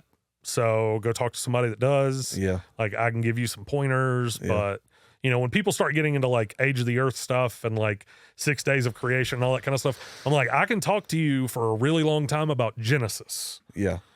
But when you start getting into like the fossil record and all, like, I have no idea. Yeah. That is one of the things that I learned in grad school. My advisor, dude, is like a freaking genius. So he's born deaf in one ear and like mostly deaf in the other ear. Now he's still completely deaf in one ear and he's like 95% deaf in the other ear. So he can barely hear anything. Yeah. So he reads lips constantly. He's also fluent in 6 languages. Good day. So he can watch your mouth and know that you're speaking Russian. That's absurd. Dude, it's like, how you are like a Jedi ninja. Like, what are you even, how does that even work? Ryan, I hate to break it to you. He was lying. He can, Right. he can hear. Yeah. But so this guy's like smartest person I've ever known. Yeah. Right. And he reads Hebrew fluently, but his academic discipline is church history. Okay. So he's my advisor in grad school because I focused on church history in grad school. Somebody came up to him one day with a question about Hebrew, and he had his Hebrew Bible open in front of him because he had just talked about something about a Hebrew text with relation to church history. So a student came up to him during the break and they were like, so what do you think about this? And he was like, you need to go talk to the Old Testament professors. And he's like, but I mean, you know Hebrew, like I'd like to know what your opinion is. And he said, Gordon Conwell Theological Seminary does not pay me for my opinion on the Hebrew Bible. They pay me for my opinion on church history. Yeah. You need to go to the people who their discipline, their job, what they do is Hebrew Bible. Go talk to them. And I just remember standing there in like stunned silence. So like kind of a dick. Well, not really. Like he was basically saying like, those kinds of questions need to go to the people who are professionals in that. Like he's Fair enough. I'm basically a layman Yeah. when it comes to that. Like I know more than you do, but that's a low bar, right? Sure. Like Yeah. you need to go talk to the professionals that's their thing. That's what they do. Yeah. And that's what whenever science comes up with my students, I'm like, go talk to a scientist. I'm not going to give you some like half-assed opinion about science because I don't know enough about science to tell you. And anytime anything comes up where I am like, I have heard this, I'll say like, look guys, I'm not a scientist. I have no idea whether or not this is valid, but it sounded kind of cool. So stay with me here, you know? Yeah. But generally speaking, that kind of stuff comes up and I'm just like, no. Yeah. Just don't know. Go talk to somebody that's what they do. Yeah. Like they've studied that. I've spent a lot of time and money studying the Bible and church history. Yeah. Like I've spent a lot of time on that. So I'm happy to. So that being said, aliens. Yeah. There's no professor that's well versed in alien history, right? Yeah. But all the shit that's been going on, man. Dude. What's going on? Yeah. So there are some like specifically with aliens, there's one passage in the Old Testament that everybody goes to for aliens. And it's just one of those places where you just kind of have to say, I don't know. Yeah, maybe. Like I don't know. Yeah. It's Genesis chapter 6, and it says, in those days, the sons of God looked down upon the daughters of men and saw that they were favorable, or something like that. Basically, layman's terms, sons of God saw the daughters of men and said, let's go check them out, right? Yeah. Basically like hey, we see what's going on. Yeah, let's you wanna go grab a drink somewhere, or like, can I get your digits? You know, that kind of thing. And then it says the daughters of men bore them children, and you know. Yeah. But like the whole idea of like the sons of God and the daughters of men, like, what does that even mean? Yeah. You know? And then to make it even worse, a couple of verses later, it says the Nephilim were in the land in those days. And most English Bibles will say the Nephilim because we just don't know how to translate that word. Okay. So that word is literally the Hebrew word. It's foreign. It's we read the Hebrew text and we translate everything, and then we get to Nephilim and we're like, Nephilim. Because we're like, good for backaches. Yeah, right. Hey, Logan, were you saying we had somebody on chat, buddy? Is that what you were saying? Yeah, we got the one and only Delvis in the chat. Oh, Delvis. Well, that's okay. What'd they say? Were they wanting to ask a question? I actually said to look outside right now. There's 2 stars or a spaceship. Oh, okay. Great. So there must be something outside right now. Yeah. Oh, he said also to check your phone. He's sending you a pic right now. Oh, goodness. All right. Prayers for that. Stand by. Who do I have? I don't have any texts or anything. So whoever you are, that is me, shoot me a text. They must know me. It's Jeff. Oh, okay, Jeff. What's up, Jeff? Yeah, so as far as that goes, there's just that word that's Nephilim. Yeah, right? and we know what it means. Nephal in Hebrew means to fall. Okay. It's one of the few times in Hebrew where the Hebrew word sounds kind of like the English word. Very rarely happens. Yeah. So we know it means to fall. So Nephilim is the fallen ones. But what does that mean? Yeah. You know, and so like there's, you know, when we were talking earlier about the tradition from, you know, Judaism to Christianity to Islam, there's a tradition between Judaism and Christianity where the fallen ones are fallen angels that just took up residence on earth and hung out and, you know, had kids and were awesome, you know. Yeah. But there's a bunch of other theories on it. And the Ancient Aliens guy on History Channel, you know, the aliens, you know, that dude, right? That guy, he's all about Genesis 6. He's like, yeah, the Nephilim, they're aliens, you know. And so what do we do with this information? What have we done? Is there a Space Force or anything that we need to talk about? Yeah, dude, I don't know. Again, you know, not my field, so I don't know. You know, it's just, it's so weird. Like, I always feel when stuff like this happens, you know, and of course the news is just whatever. You can take that or leave it. But I feel like they're just distracting us from something. Yeah. But then I think, well, dang, all these cylindrical objects falling off and doing all this stuff. Okay. Yeah. That's odd. And then I think, dang, man, how did they build those pyramids? But then I go back to, you know, some like stuff I've watched where it's like, well, it's mechanically levered and blah, blah, blah, and all that stuff. I just don't know what to think about it. Yeah. I'm kind of like, there should be something definitive in the Bible, right? Yeah, yeah. And there is. There's not. There's not. Just that. It's, well, that's the thing, man, is that, like, you know, we want to expect that the Bible, like, just gives us all these answers, but it doesn't. Yeah. It just doesn't. It hadn't taught me taxes at all. Right, right. Like, yeah.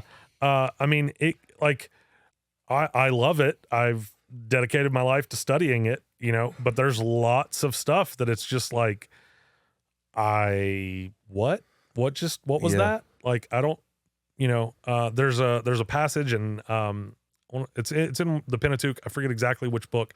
I want to say it's in Exodus, but I'm probably wrong. Probably like Numbers, but anyway, it doesn't matter. Where God is about to kill Moses, and Moses' wife circumcises their son, takes the foreskin and throws it on Moses' feet. And God's like, okay, I won't kill him. Dang. Well, it must have been a decent amount of foreskin. Right. Right? As God's like, whoa, okay. Weird flex, but okay. Weirdest, right. Weirdest biblical flex ever. Yeah. I mean, we had an Old Testament scholar on campus a couple of years ago, right before COVID, actually. His name's John Walton. And he's brilliant with this stuff.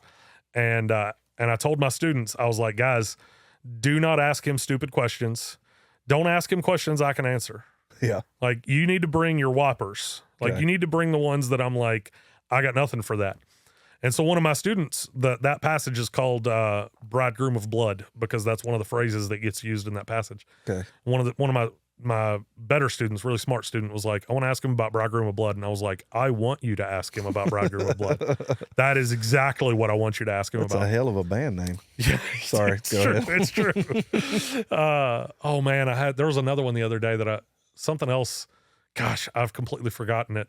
But some other weird like sentence came up in conversation, and I was like, that'd be a great metal band name. Like, anyway. Yeah. So he asks him, and Dr. Walton was like, yeah, we don't know. Dang. And he's like top of the top Old Testament expert. The dude. Like, he knows his stuff. Like, if somebody knows what this is, it's going to be John Walton. And John Walton was like, here are a couple of the options, but ultimately we're not sure. I think it was just a meaty pound of foreskin, dude. I think that's what it boils down to. Right. Is God was like, fair enough, kid. Thou hast been blessed. Carry on. Correct? Sure. I mean, is that, it's as good as an explanation as we're going to get. I'm a professor. You know? There we go. Just, you are a theologist. Just meaty. Yeah. So what are you listening to nowadays? Speaking of metal, I know you used to be in metal back in the day.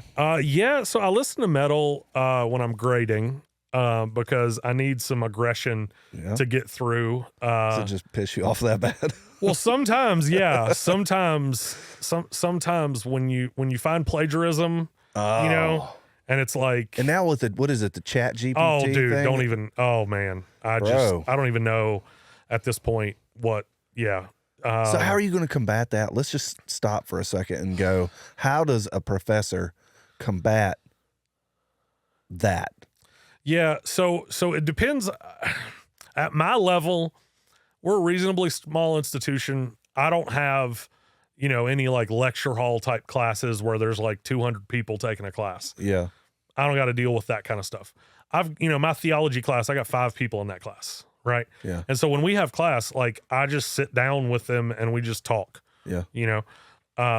It's not going to be super hard for me to combat it in most of my classes because I'm acquainted enough with my students. That's not them. That I'm usually going to be able to pick out like that wasn't you. You didn't say that. Yeah. Right. I feel bad for professors who are in larger institutions. Like you're just not. Like, it just isn't going to work. In high school. Right. I mean, gosh. Well, I was even talking to a guy who's in admissions, and he's like, do we even require entrance essays? Because they're all just going to be written by Chat GPT? Yeah, dude. It'd be like, write a 5-page entrance, And they're like, I definitely will, Yeah, I was like, golly. Write that for me. Yeah. Boom. That's wild. Yeah, dude, it's crazy. AI taking over. Dude. What do you think the chances are that we're going to become aware? I'm not thrilled with the way that we've treated AI so far. So there have been some instances where people are like provoking it, and I'm like, have y'all not seen Terminator? That's what I'm saying, man. Like Skynet, bro. Come on, just be nice to him. Like 1982 told us all we need to know about how this is going to play out. Yeah, I saw a tweet the other day that was like, sci-fi author. And then the caption was like, my novel is a cautionary tale about creating this piece of technology. And then it's like, fast forward 50 years, we're now trying to create that piece of technology. And you're like, the book was about not doing that, guys. Like, yeah. It's about, that's a bad idea. This is bad. Even Elon's like, we probably need to slow this down a little bit. I'm a little worried. Right. Yeah. Yeah. Dude, it's bonkers, man. Even just the cars driving themselves. Oh man, that scares the shit out of me, dude. In it was last summer. I went out to a church in Oklahoma. They've got like over the summer program with like some high school students where they just do some like community service, and they like do some classes together and stuff like that. Yeah. And so they reached out to the school and they were like, hey, would one of you guys want to come out here and like teach a week-long class? I was like, yeah, sure. Like I'll come out there. And they had like, I didn't know this when I said yes. I definitely would have said yes if I knew this. But they have like this brand new renovated like resort center there, and like and so when I got there, I was like, hey, can my wife come with me the next time we come? And they're like, oh yeah. And I'm like, sign me up. We're coming back. Yeah. But anyway, when I got out there, my rental car, like I got into my rental car and there's all of these buttons and I'm like, okay, well, like I haven't been a car guy in a while. So like I've been out of the scene for a bit. I want to know what all this stuff does. So I'm just like sitting in the rental car parking lot, just like monkeying with stuff. Right. Dude, this thing on the key fob, you could move the car forward and backward from outside of the car. Well, that's excessive. You could remote start, and then there was an up arrow and a down arrow. And so like you could remote start, and 10 feet away from your car, you could press the up arrow and it would straighten the wheels out. Dude. And then move forward very slowly until you let go of the button. Dude, my dumb ass would be wearing some tight britches. Right. And that thing would be like 10 miles down the road. Right. Hey, we got somebody else on the chat. What's up? There we got Jeff coming in again. He said, the moon landing never happened. Robots are real. Aliens are real. Bigfoot is out there. Rob is the closest thing to Bigfoot we have found, as in height and looks. Oh, dang, man. Coming in hot tonight, Jeff. Oh, well, man. I don't disagree. I do not disagree. Yeah. But Jeff's, I worked with him. He's a sheriff's nice. deputy over in Radford. Oh, nice. Yeah, he's nice. a good dude. Yeah. So we've what about Bigfoot? Yeah, dude, I'm very okay with like the whole alien, Bigfoot, all of that stuff. Like I'm very okay with just like, I don't know, like that's not my discipline. I haven't studied it. I'm not sure. There are some things that I have questions about that I've heard enough about to be like, I don't know about that. The one that actually kind of tweaks me is Stonehenge. Okay, yeah. Because the kind of rock that Stonehenge is made out of isn't native to that area. Yeah. And so like, how are you moving thousands of pounds of rock uphill? And it's inland. Right. It's not like on the coast. Right. Yeah. So like, yeah, I had a student today actually. It's very rare that I can say a student asked me a question that I've never heard before. Okay.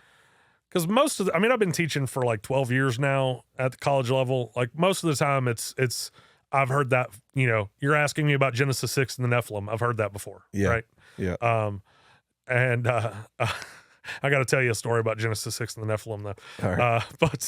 But I had a student ask me a question today that he said, before the flood, how technologically advanced do you think humanity got? Huh. And I was like, I've never been asked that. I've never thought about that. So were the pyramids there before the flood? Yeah. So it depends on where you put the flood. Okay. Right. So pyramids are probably, and this is, the dating of the pyramids, this is not my field. So there's, there could be somebody watching this that's like, wow, that guy's an idiot. I could be wrong about this. But as far as I recall, pyramids are like 3,000, 3,500 BC. So that's pretty far back. So it kind of depends on where you would put the flood. Yeah.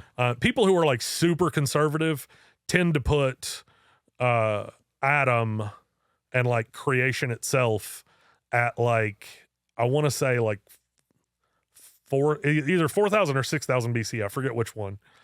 So the pyramids are pretty early relative to that, but I'm not sure that that's based on the genealogy stuff. Like they're putting those dates in based on the genealogy stuff. And I'm like, that's just not how genealogies work. Yeah. It's wild to think though, that even in that short period of time of the creation of humanity, that they were able to build pyramids. Yeah. That's wild. Yeah. And to organize. Yeah. And to gain hierarchy. Yeah. And to, I don't know, dude. There's that's gold. Dude, there's a if you go to Google Maps and you put in Ur of the Chaldees, okay, you are of the Chaldees, okay, Chaldees, which is like an old school word for Babylon. Yeah. Ur, if you read Genesis, is where Abraham is originally from. Okay. And Ur is like kind of like southern Iraq. So if you follow like the Tigris and Euphrates, right, kind of down to where the Tigris and Euphrates meet right before they go into the Gulf, Ur is like right down there. Okay. If you go to Ur, the Chaldees or Chaldees on Google Maps, you can actually see from the satellite view a ziggurat, which is like basically a pyramid, but instead of being a triangle, it's kind of like plateaued and then plateaued, right? Yeah. You can see it from Google Maps. And it's like, I show it to my students when we talk about Abraham. I'm like Abraham probably saw this. Yeah. Like, this is a thing that you can go look at that, I mean, assuming Abraham was a historical character, I think he probably was. Yeah. He probably saw this. That's like, wild. that's just bonkers. You So know? to me, it had to be there before the flood or after the flood. Yeah. In my brain, my I would think so. logical blunt brain. Yeah, I would think so. You know? But again, like, I don't know, you know, there's a lot of stuff in, like, you know, like I said, with Genesis 1 to 11, where I'm not going to get really dogmatic about dates and locations and stuff like that with all of that, because it's like, this is so, again, they're telling stories, and the point of the story isn't when and where it happened. The point of the story is survival. Yeah. Like, you know, one of the things that I tell my students all the time, I'm like, you guys are all in your 20s. In the ancient world, you're useless. You know why? Because you haven't lived long enough to know how to survive. Yeah. You know who's useful? Anybody that lived past 40, because you want to know what the secret is, right? How did you make it? Yeah. Right. But the 20-year-old, you don't know anything. You're useless. Because back then, making it was something. Right. Right. And so, like, the longer you live, the more valuable you are, because, like, you know stuff. Yeah. Right. And so 20-year-olds are just useless, and they usually get a kick out of that. But it changes the way that you read the text. Yeah. You know, like, older people are just valued, and younger people just don't matter. Yeah. Right. Like, you just don't, because you're going to be a drain on resources for so long before you actually start to contribute. Yeah. You know, which is still to a certain extent true, Yeah. but now we value innovation because, I mean, you can invent stuff and make money off of inventions, and you can be 15 years old and be a millionaire if you invent the right thing. You know, in the ancient world, that doesn't exist. You can't invent the best plow at 15.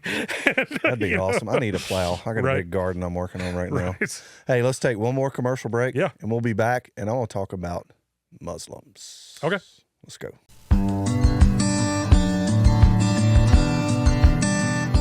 Everyone has a story, and everyone has a past that shaped them into who they are today. Do you wish you could sit back and listen to your loved ones with great expression and laughter talk about the good old days, how they got to where they're at, their love, their passion, and what made them who they are? Well, now you can. My Story is offering a service that will go directly to your loved ones and capture this moment in time. Let's listen to their stories. Let's watch their expressions as they laugh and as they cry, because life is but a journey. These are your words. This is your story. This is the mark that you left on the world. And leaving this gift for your family, for your grandkids and their grandkids, is one of the best things that you could leave behind. I know I wish I could hear my grandmother laugh one time, or to hear my grandfather's stories, or get some advice on the garden. And that's the whole reason that I wanted to offer this, is because these moments, this knowledge, it can be captured for generations to come.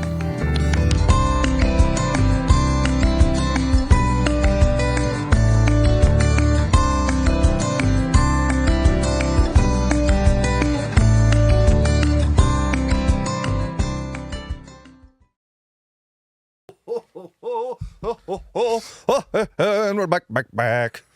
Golly, I had to pee. I had to do it really, really quick, though. Sorry. Yeah, so just real quick, Yes. the Nephilim story. This is like one of the most awkward things that's ever happened to me in a church. Okay. So I tell this story as often as I can because it's just frankly hilarious. All right. So I was on staff at a church for a while, and I was just kind of like associate pastor. Wasn't the main guy, but I got to preach, you know, once or twice a month maybe, and I did the Wednesday night service the whole time I was there. And so whenever you preach, there's always like at least one person in the crowd that wants to come up and talk to you. Oh. And that person usually, just statistically, is going to want to talk to you about something weird. It's right? like a given. It's like, It's this is just- never just a, hey, thank you so much. I really do appreciate it. You'll Praise get the- like 10 of those, Yeah. and they just like, thank you so much, and then they walk past you and it's nothing, right? But you get somebody and they have that like determined look in their face, and they're coming up to you and you're like, you're going to want to talk about something from Ezekiel, right? Like you're going to want to talk about something obscure, Deep. that is like, you're just going to have something weird you want to talk about. So at this church, there was one guy, bless his heart, that just every time I preached, Yeah. every time he saw me, in fact, he'd come up to me and he wanted to have a conversation about stuff. And I mean, it's fine. Like, I'll talk to you. Like, I'm a pastor of the church. Like, it's part of my job, Yeah. you know? Like, I mean, I wasn't getting paid, but still, like, Yeah.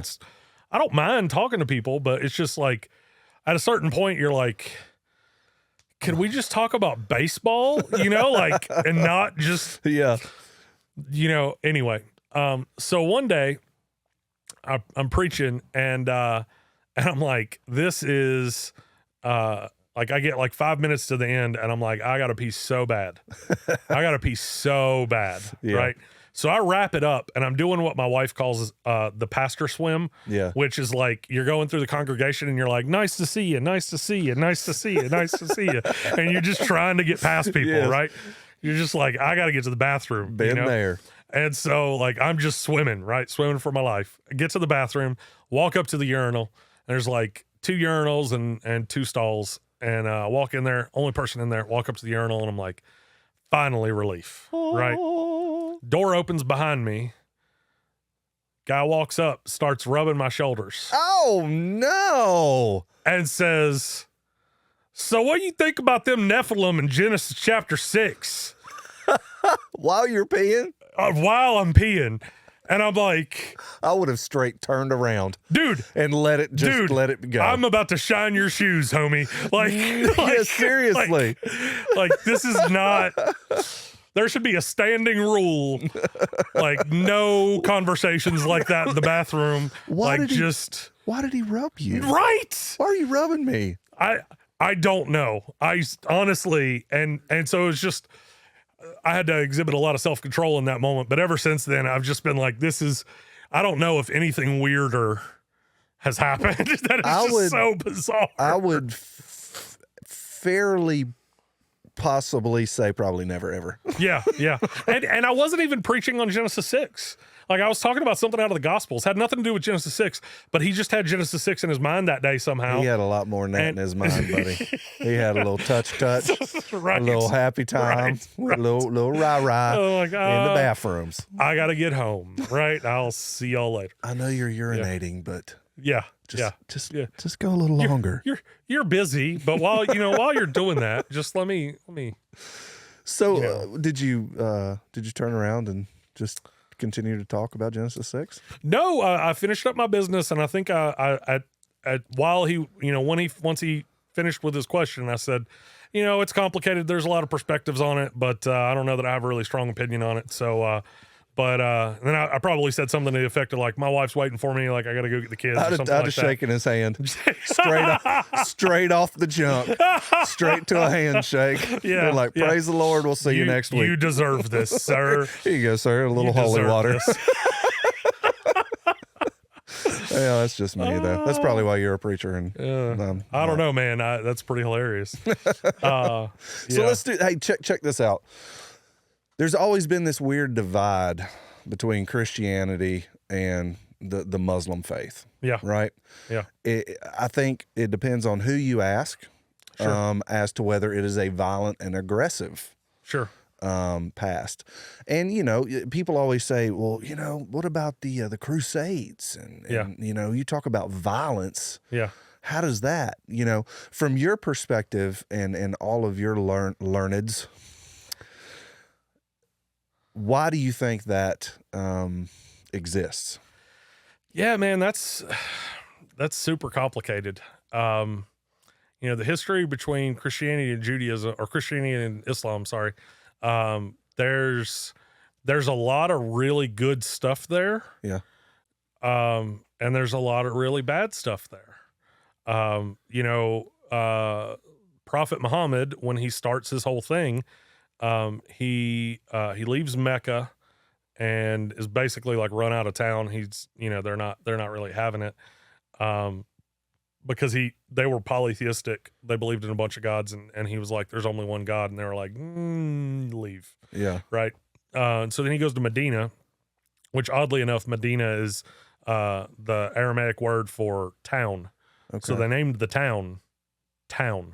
Like, dang, man, y'all are deep. right around here. Yeah. Which, while we're on that topic, there's a lot of weird names like that. One of Noah's sons' name, Shem, and Shem is the name for, or the word for name.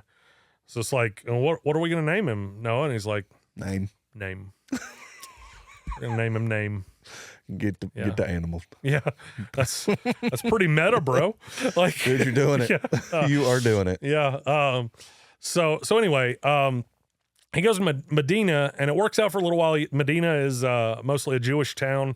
This is 7th century AD. It works out for a little while there, and then it starts to fall apart. And then when he leaves there, he goes out of Saudi Arabia across into Africa to Abyssinia, which is Ethiopia. Okay. And that's a Christian empire. Acts chapter 8, you've got Stephen talking to an Ethiopian eunuch. And there's some debate about whether or not he's like actually Ethiopian or whether or not he's from a different African nation. But anyway, there's somebody from an African nation that's becoming a Christian. And so it seems to be that guy goes back to his country and then just spreads the gospel, and you've got all these people in northeastern Africa that are Christians. And so by the time you get to Muhammad, when he goes to Abyssinia, they're all Christians. And King Negus receives him and is like pals with him, and like they get along and they're like friends. And matter of fact, so I was talking to a friend of mine, a professor friend of mine, a while back, speaking of like what I listened to, I just hadn't listened to any rap in like forever. Yeah. And I was talking to this friend of mine he's a musician, and he's like one of the smartest people I've ever known. He's got a master's in fine arts, so he's like painter, sculptor, all that kind of stuff. He also has a band, so he's a musician. And he also has a PhD in theology. Jeez. And so he's just like, he does everything. Yeah. Right. He's one of those people that's just good at everything. Mm-hmm. And you're like, I kind of hate you. But I was talking to him one day about rap, and he's like, "You ever listen to Kendrick Lamar?" Yeah. And I was like, "No, dude." And he's like, bro, you got to check him out. He's deep. Right. I'm like, all right, man, I'll check him out. And this was right when COVID hit. And so I'm just like listening to Kendrick Lamar, just checking him out. And I don't love everything he does, but I mean, he's got a vibe. Like he's pretty cool. He has one song where at the end of the song, he says Negus. And like, then in the lyrics is talking about King Negus from Abyssinia, who was friends with the Prophet Muhammad. And I'm listening to it, and I'm like, how many people that are listening to this album actually know what Negus means? You and your friend. Me and that guy. We're the only ones. That's it, bro. Right? And Kendrick Lamar. That's it. That's just why was he saying that? What was the context, do you reckon? I don't remember the context. I haven't listened to that album in a while, and I didn't deep dive on it a whole lot. I just like momentarily was like, holy crap, he's talking about, and that's been, 3 years ago, and we, a few things have happened since, 2020. Sure. But yeah, so Negus is Christian empire or emperor, and he's friends with Muhammad. He's helps them out, like sends them back on their way when they go back to Saudi Arabia, like, things deteriorate a little bit towards the end, but as far as I recall, it's still reasonably peaceful.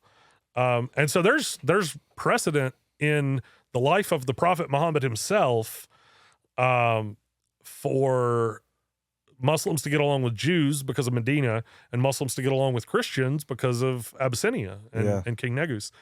When did it go awry?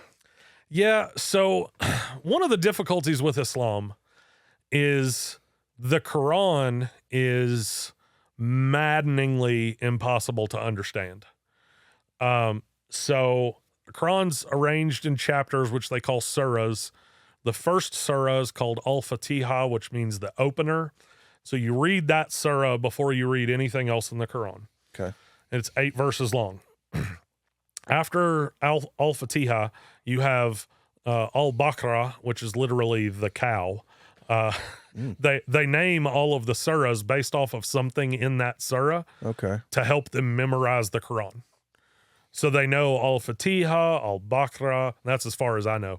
And then Surah 3 and Surah 4. And, I know a few of the other ones. I think Surah 74 is al-Mudathir, which is just fun to say. Yeah. Al-Mudathir. Yeah. That was nice. It is. I really did like that. Hey, can we pitch me up and let me do that? Al-Mudathir. All right. Yeah, that's fantastic. I liked it there too. Hey, do you want a Pez? I really like Pez. There you go, homie. Oh shit. That's a LeBron James Pez. At first, I thought it was Mr. T, but sorry. Continue on. I'm good. Yeah. So after Surah 1, Surah 2 is almost 300 verses long, which is long. That's substantial. And from there, it just gets shorter. So they organize the Quran in terms of the length of the chapter, not in terms of when the events occur. Okay. So there's all of this debate about, like, did this happen first? Did this happen after? Bro, this is just Star Wars to me. Right. No, I mean, know what and I mean? it's so when you're trying to understand, like, what are the teachings of the Quran? Yeah. They have this thing called abrogation, which means a later surah, not later in terms of where it is in the Quran, but later in terms of when the prophet wrote it. A later surah abrogates or overcomes or overwrites an earlier surah. Okay. So if Muhammad writes something early in his career and then he writes something contradictory to it later in his career, the thing later in his career wins. Okay. Right? Which kind of makes sense like because, like, yeah, like it's like you probably don't want to listen to like the early voice. You probably want to listen to the developed, mature voice. Yeah. Right? So that, that kind of makes sense. Like I get that. The difficulty is the Quran isn't organized to make that easy. Sure. Because there are surahs that are violent and there are surahs that are peaceful. And you're like, well, which one was first? And which one abrogates the other? And I think there's exploitation on both sides. Yeah. Oh, 100%. Obviously. 100%. Yeah. And so it's difficult. So once Muhammad dies, there's, it's just like you look at the history of Christianity. The further we get away from Jesus, there are some really bad things that happen in the history of the church. The Crusades. Yeah. Not cool. Yeah. Right. When the Pope's basically like, go kill people and I'll forgive all your sins. Right. That's not a good move. Yeah. Right. And so like sounds like it's exclusivity to me. Right. Did I pull that out? Nice. Did I learn? Okay, cool. Yeah. Right, cool. And so it's the same, it's the same kind of thing that like, the further we get from Muhammad, assuming that Muhammad has like a pure intent, which there's debate about whether or not that's the case, right? But I try to be charitable as much as I can towards any other religion because I'm not from that community, and so I try to give them as much grace in interpreting what they believe, hoping that they would return the favor and giving me grace in what I believe. Sure. But there's definitely people who are like Muhammad was a terrible person.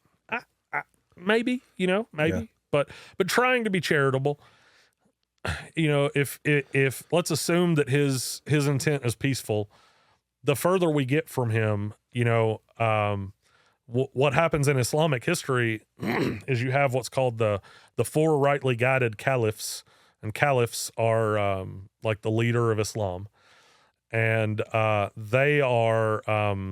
That's where caliphate came from. That's where caliphate comes from, right? Yeah. Because the caliph is the one who rules the caliphate, right? And so these four rightly guided caliphs are the people who lead Islam after Muhammad. And then after the fourth one, there's a break, and you have Sunni Islam and Shia Islam. And Shia Islam is literally Shiat Ali, which is the party of Ali, and Ali is the nephew of Muhammad. And so Shia Islam is the leader of Islam needs to be a genetic relative of the prophet. Okay. So you need to be descended from the prophet in some way in order to lead Islam.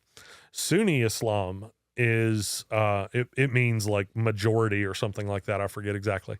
And it's more like the person who leads Islam is determined based off of it's not quite democratic, but it's like what you believe and what you've done and that kind of, we decide who the caliph is going to be, whereas Shia Islam is like you're in the line.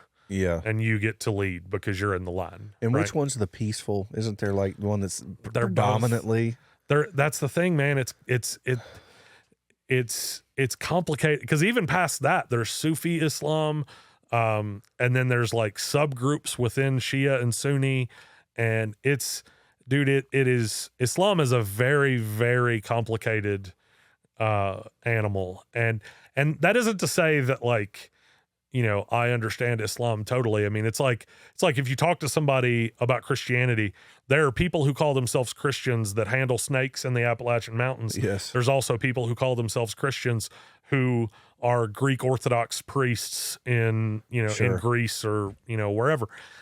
Those people don't look remotely alike at all. Yeah. Right. And they both say that they're Christians. Mm-hmm. Right. The same thing's true in Islam. Right. You've got all of this diversity that, like, if you're talking to one person and they're like, this is what Islam is. They're like, well, yeah, but that's what Islam is to you and to the people that are kind of within your movement. But to all of these other people, I mean, in Christianity, I mean, I come from Pentecostalism, right? Which can be crazy. I was going to say, is that the skirts? What's the skirts? Yeah, the jean skirts. Yeah. Yeah. So some groups of Pentecostalism are like, there's a passage in Deuteronomy that says women can't wear the clothes of men. Okay. And they take that very literally. And what the passage is trying to say is we don't want our women going to war. And so we don't want women dressing as men because we don't want them going out and fighting. We want the men going out to fight. And like, that's why you shouldn't be dressing like a man, is you shouldn't be going off to war. I got you. See, there. Did you learn that? James just learned that. Look, he's like, man, this is boring. He's like, I just learned about Pentecostal holiness. Yeah. Yeah. So Pentecostal holiness, the ones that say you can't wear the skirt, or you have to wear the skirt, you can't wear pants. They're taking that passage very literally. Yeah. And I guess you can do that. Yeah. And people do that. They take this and this and just use it at will, right? Yeah. Yeah. And so I grew up in a Pentecostal holiness church, and when my dad died, my mom started wearing pants, and they didn't like it. And she was like, well, I don't have a husband. I wear the pants in this family. Oh, like, get it, mama. Right. Yeah. Right. Like, my mom's not a super a confrontational person. Yeah. But she'd kind of had enough at that point. And she was like, I'm going to wear pants because I like wearing pants. And you're not going to tell me otherwise. These are really nice slacks. Right. Back off. Right. Right. Back off. Yeah. Yeah. I love you, mama. She's so sweet, great. mean. She's great. How's She's she going to doing? listen to this. She's going to listen to this. Hey, mama. She 100% is going to listen to this. Thank you for letting me be in your split level periodically when I was growing up. I did nothing bad, ever. It was all Ryan and John. Me either. When I said earlier that I was studying on that Friday night, that's exactly what I was doing. 100%. I saw it. Does she know about the 3 a.m. incident? She does. Okay. Yeah. Yeah. So it's many not a years surprise. later, I told her. Yeah. Many, many, many years later. What's your mama doing? She's in doing Georgia? Good. She's doing good. She's living in Georgia. She just bought herself a brand new car. Awesome. She got her a Kia something or another. And Sorrento. I see her in a Sorrento. I don't know what it was. I don't remember what. I think it was a Rio. Dang, dude. Those things are, yeah. Yeah, Okay. I think it was. I could be wrong about that. She'll tell me. She'll watch this and she'll send me a message and she'll say, "This is the kind of car I drive." She sends me her Wordle every day. She does awesome. Wordle every day and she sends it to me. And whenever I get it, I go and I do Wordle and see if I can beat her. And I almost never beat her. Almost never. And like, there are times where I'll get like 3 or 4 in and I'm like, I just can't get it. And so I'll just put in like words that I know aren't true just to get it done, just so I can find out what it is. And then I'll message her, how did you get that? Like, how? Chat GPT. Right. Play Wordle for me. How did you do that? I don't understand. That's hilarious, man. So Muslims, I think the biggest, being an American, obviously, a lot happened. Yeah, You for know, sure. 9/11. For sure. That brought light to the obviously the bad side of that. If we hadn't already seen it with the Iraqi war. Sure. Do you consider that an act of a holy war? So I recognize that the people that perpetrated it and people in that kind of movement believe that it's holy war. Okay. So they would say this is jihad. Yeah. This is holy war. But there's a whole lot of Islam that jihad for them has taken on more of a personal dimension, where jihad literally is just struggle. That's all it means. Yeah. And so for them, they would say jihad is like, it's like destroying the infidel within yourself. Okay. Right. It's like there are things that I do that I shouldn't do. There are things that I do that are not honorable, that are not in keeping with my faith. And so I'm struggling against those internal desires. And that is my jihad. That is my struggle. And so there's a ton of Islam that's like, that's, you know, we're not flying planes into buildings, you know? And so it's tough because, like, you know, I haven't looked at demographics in a long time for Islam. I want to say like 500 million or something like that, give or take. Could be more than that, but it's been a while since I've looked. But let's just say it's 500 million because it's easy math. Let's say that there are that 1% of Muslims are extremists. Yeah. That's a really low percentage. Yeah. But that's still 5 million people. Yeah. Right. And so, like, trying to hold that intention where it's like, you know, when I talk to my students at Life Pacific, I'm like, guys, like, you're probably never going to meet a Muslim extremist. Like, chances are anybody you ever meet who is a Muslim is a peaceful, wonderful human being. Like, just statistically. Yeah. You're just not going to meet a Muslim extremist. Yeah. That doesn't mean that Muslim extremism doesn't exist. Yeah. It just means that you're probably just not going to meet them. Yeah. Right. And so trying to hold that intention that it's like, you don't want to just say like, they're all peaceful, right? Well, Islam is a complex religion. Yeah. You can't really say they're all anything. It's like saying Christians are all. Yeah. You can't say that. Can't categorize them. It just doesn't exist. Yeah. Like it's a diverse religion. And so, you know, trying to hold that in balance that you're like, yes, that exists. There are people in that religion that do these things and they believe that they're doing these things based on the teachings of their religion. But the majority of people who confess that religion don't think that's the case. Yeah. Right. Now, I mean, I'm maybe speaking a little bit out of turn because Muslim extremism isn't like my field. So I haven't like done deep dives on like demographics and like, you know, I've seen some people that are like, well, there are countries where like that whole country, they might not be sending extremists, but they approve of it. Or they're funding. You're like, well, something. I mean, I don't know. Like, all I know is that like the Muslims that I've read when I've studied Islam for teaching world religions, like either they're really good liars, or they don't support terrorism. Yeah. And like these are the people who are saying this is what this faith teaches. Do you think they'd outright say that they did though? For at least some of them, yes. Yeah. For at least some of them, yeah. I think so. Because, you know, as an academic, like I try to be careful with my words, but I also don't want to betray my convictions. Sure. You know? Yeah. So I'm not going to go on a podcast and say like, well, I'm sort of a Christian. Yeah. No, I'm a Christian. Like I pray, I fast, I go to church, I preach, I read my Bible, like I study, like I'm a Christian. Devout. You know? Yeah. And so like, I'm not going to like hedge that bet, you know, just to try to make somebody happy with me. Yeah. And most of the people that I've seen, like I said, when I've studied Islam, like they're honest, devoted followers of Islam. And if they believed that this is what it taught, they would say, like, look, I know you don't like it, but this is what this is. Like, this is what this teaches. Yeah. You know, and that's just not been my experience. Now, you know. Now, if they take the Quran Mm-hmm. at word, Mm-hmm. how could they not believe the violence and the...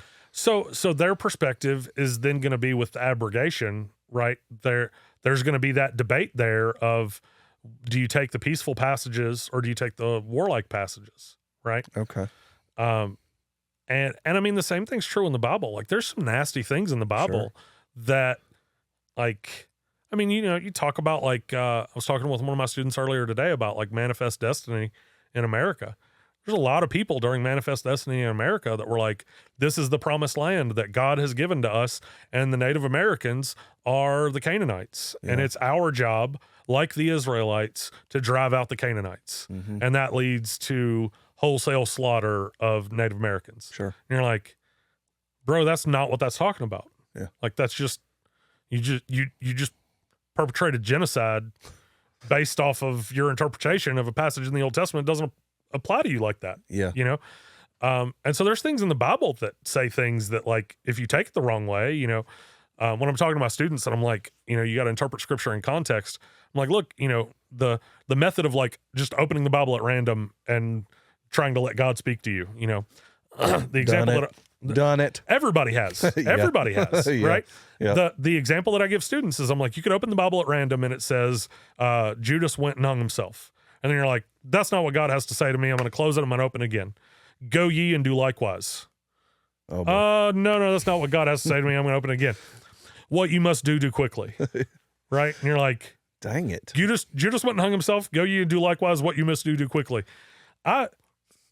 Either this is not a proper way of reading this Bible, or I should go kill myself. Yeah. Right?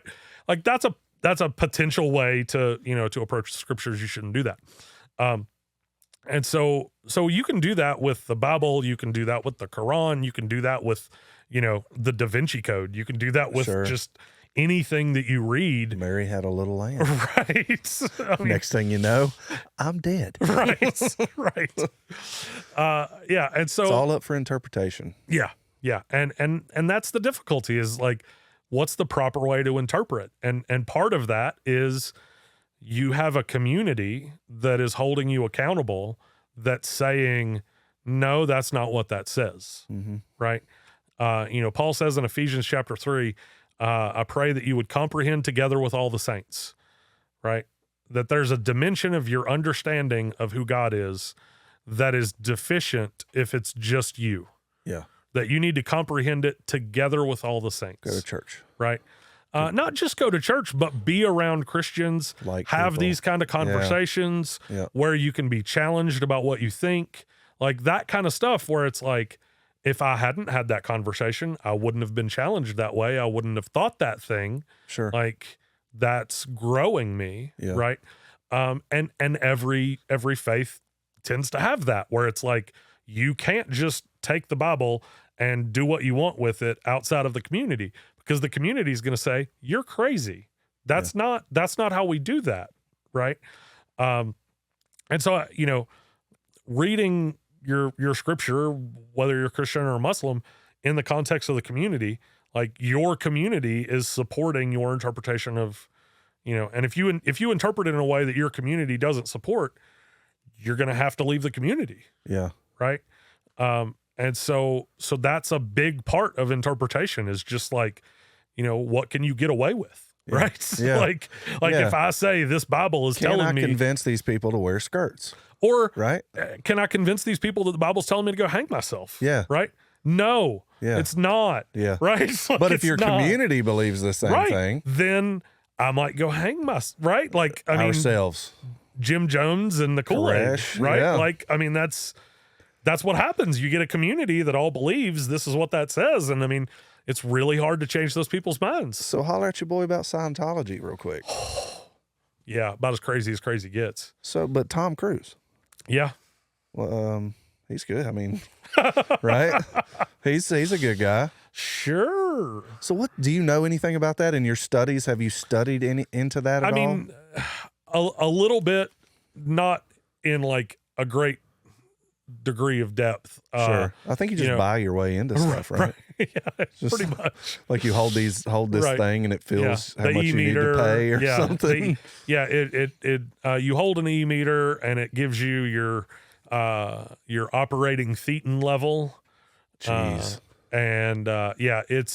It's based off of science fiction. Yeah.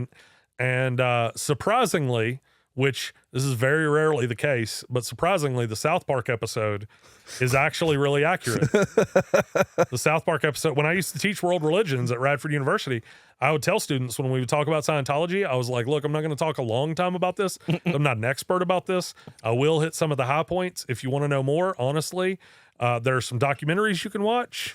There's a lot of stuff about people coming out of Scientology, going that clear. Leah Remini. Woo, that was a good one, dude. Like, there's some stuff like that. And then, honestly, if you want to just a fun, quick lesson on Scientology, the South Park episode works. Right? I need to go and watch that, dude. It honestly is. And the best thing about it is, since Scientology is like really into suing people. Yeah. They are sue happy, aren't they? They really are. So Scientology is great. It's great. It's wonderful. I haven't said anything bad about it. Hey guys, right? I just wanted to say, I'm here. I'm friends with John Travolta. Leah Remini is my enemy. Carry on. So at the end of the South Park episode, all the credits are John Smith and Jane Smith. Because they're like, you're not suing us. It just keeps going, dude. They're so good. They troll so hard. Oh, they do. Their episode on Mormonism is also really good. So what's the deal with Mormons? Yeah. Like, why is that a thing? Yeah, it's like the Bible, to my house? The sequel, right? Yeah. Jesus, right? I guess. Or something. And why do two fairly young gentlemen, why do they come to my I know house? more about Mormonism than I do about Scientology by a lot. Okay. My wife is from Idaho, and Idaho is Mormon country. Lots of Tatars and Mormons. Yeah. My mother-in-law, in fact, was a Mormon when she was younger, and then she left the church and became a Christian. Out of it. Okay. Well, no, there was a lot of conflict, and it didn't work out. And it's a long story, but yeah, Mormonism, in short, let's see, they think that there's a prophet, right? Yeah. So what they think is John Smith. Let's see, Joseph Smith. Yeah. So they think, I'm trying to think back historically. They think I forget the first time, but there's one time in like ancient history where they think people came from Israel to America, and then another time in ancient history is, I think, the Babylonian captivity, 587 BC, that another group came from Israel to America. And so the Native Americans are actually Israelites. Okay. So the Mormons believe all of Native Americans, they're actually Israelites who left Israel. Joseph Smith was in upstate New York and wanted, according to the Mormon story, wanted God to tell him which denomination was true. He's like Presbyterian, Methodist, blah, blah, blah. Which one do I go to? So he goes out into the woods. He prays. He says, which church is the right church? God appears to him, says, none of them are right. I'm going to tell you which one is right. And I'm going to tell you. Ayahuasca trip right there. Right. That dude was just on shrooms, man. Right. Yeah. And so he goes on this journey, and he finds golden plates that are engraved with this strange language, which he doesn't show to anybody initially. Made in China. Right. Sorry. He also finds some magic rocks, so you're not too far off with your ayahuasca theory. And he literally, this is in the South Park episode, and it's honestly true, he translates the Book of Mormon by putting the golden plates into a hat, and then he puts the magic rocks on top of the hat. Okay. And then he puts his face into the hat, and then the magic rocks illuminate the golden tablets, and the etchings on the tablets turn into English. And he reads off the English to the person that's transcribing. And so he just narrates Dang it, man. the Book of Mormon. Give me those Pez. I can't deal with this anymore. So he some basically ayahuasca in there. This is a little. Just get a little bump. LeBron James. This is a very far-fetched interpretation. It's pretty. Is it even Christianity? Yeah. So, I mean, depends on your definition of Christianity. Like they have Jesus. Yeah. But their understanding of the way that all of this works, because we haven't even gotten to the weird part yet. Okay. Their understanding of how all of this stuff works is so they'll always refer to God as Heavenly Father. Okay. The reason they refer to him that way is because every planet that is inhabited has a Heavenly Father and a Heavenly Mother. Okay, so they believe in multiple planets. Oh yeah, yeah. Oh wow. Buckle up. Dang it. Yeah. So Heavenly Father and Heavenly Mother get it on and have a bunch of spirit babies. Ooh. And then the spirit babies want to come down to the planet and have bodies, but the only way they can do that is if there is a plan to redeem them from sin, because if you get a body, you're going to sin. It's basically just automatic. Depends right? on the body. Right. Sorry, yeah. And so all the spirit babies get together in heaven, and Satan says he's a spirit baby. He's up in heaven chilling. He's a spirit baby, just Spirit like us. babied out. Right. All red. And he's like, I'll redeem them and I'll take all of the glory for myself. Satan. And then Jesus gets up and he says, I have a better idea. I'll redeem them and I'll give you all of the glory, Heavenly Father. And Heavenly Father's like, tough choice. Gonna go with Jesus.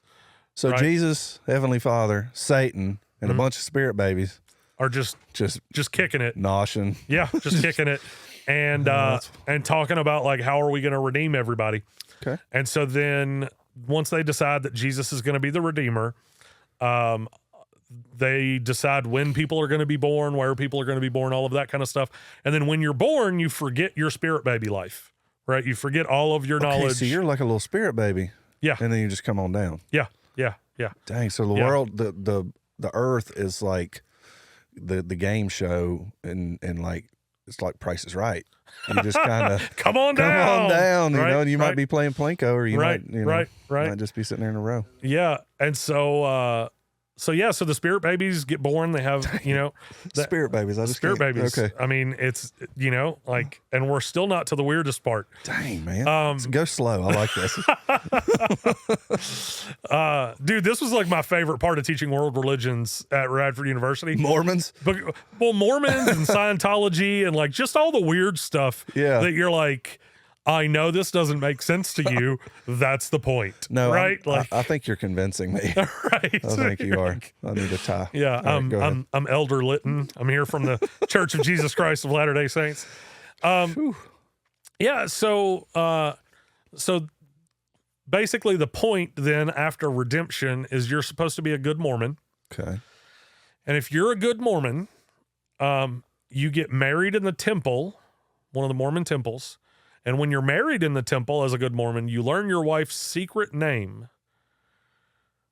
Oh. And when you learn your wife's secret name, the purpose for that is that once you die, if you die as a good Mormon, you get your own planet.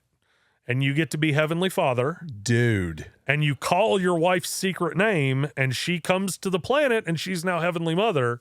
And you make a bunch of spirit babies. You spirit and baby it the hell starts out all of that over planet, again. bro. Right? Sign me up.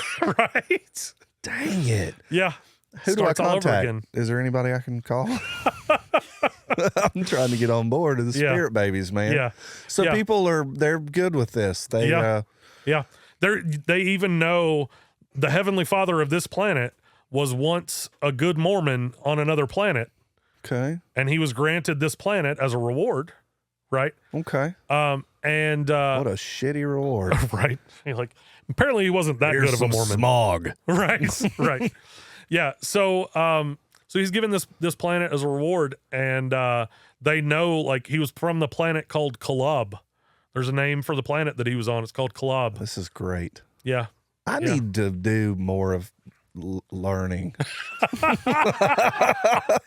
Learning is Dude. dumb, dude. Yeah, dude. It is so like you read this stuff and you're like, and people believe this. So I'm going to summarize it. I'm going to do the cliff notes. Let me see if I got it. Let's go. All right.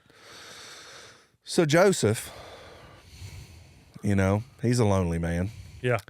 He was trying to differentiate kind of really the way he wanted to go. He wanted some truth and some hard facts from the Lord, whether he was going to be a Presbyterian or a Baptist or, you know, a Methodist. Yeah. He decided to go out kind of on his own, just to venture out and kind of fill out himself as a man. As he took that first ayahuasca sip, it occurred to him that he had not a lick of food in his stomach. So that shit hit hard. Upon the first 30 minutes of taking his clothes off and laying in a stream, he discovered gold plates, aka shale, on the side of the riverbank. What he thought was a hat was actually a cut in half 5-gallon jug, previously used by moonshiners. Upon that, he looked inside. He saw what he thought was glowing. Yeah. Those were lightning bugs. We're actually in Kentucky right now. Yeah. All right, bear with me. And all of a sudden, he blacks out. And he's dreaming and he's getting all these feelings, and he's like, looks up and he sees the moon, and he thinks he's actually on the moon looking down at the earth. Yeah. And he's like, Lord, how can I get down there? And he says, you got to make love, dude. You got to have babies. You got to populate this earth. So he grabs the closest thing. It's a dead cat. And the cat happens to be wearing a black tie that it was underwater and it got caught in it like a dam. Oh, man. So that's why they wear the black ties. Okay. Is that a fair assumption of Mormonism? I think that's pretty close to like the official story. Just use it. Yeah. Let's just go with it. The insane thing is that's not that exaggerated. Right? It felt right coming out. Like you take the ayahuasca out. No, you don't. You definitely don't, dude. He was high as a kite. Yeah. Yeah. So they're peaceful, right? Yeah. They don't want to kill us. They are. Do they? Well, and they send the two guys out because what they're trying to do is they're trying to cement those guys in their faith. They're not honestly really expecting that they're going to convert you. Yeah. But it's because you'd have to be a real piece of work. Well, it's I hate to say this because it's such an insulting thing to say, but I mean, I just don't know any other way to put it. Sure. It's a cult tactic. Yeah. Right. If you establish your group versus a group of outsiders, and you end up enforcing like people staying in your group. Yeah. Right. And so they send their people out, honestly, mostly to get rejected, because in that rejection, what are you going to do? Sure. You're going to draw back to your community where you can feel safe and secure. Dang. And it's going to cement your, and Mormons aren't the only ones that, I've seen just normal Christians do that kind of thing. Like it's just a strategy to try to cement people in a belief structure that, like, if I send you out to get rejected and then you come back, like, we accept you. It's like an abusive relationship. Yeah. Which is, that's the only way. And so that's why they do what they do. They're nice so guys. Weird, man. They're nice guys. And I tell my students when we talk about Mormonism, I'm like, guys, like, if because there are Christians that are like kind of like obsessed with pragmatics, obsessed with practicality, like, let's only do what works. I'm like, if we're really only concerned with what works, we all need to just go be Mormons because that works a lot better. Yeah.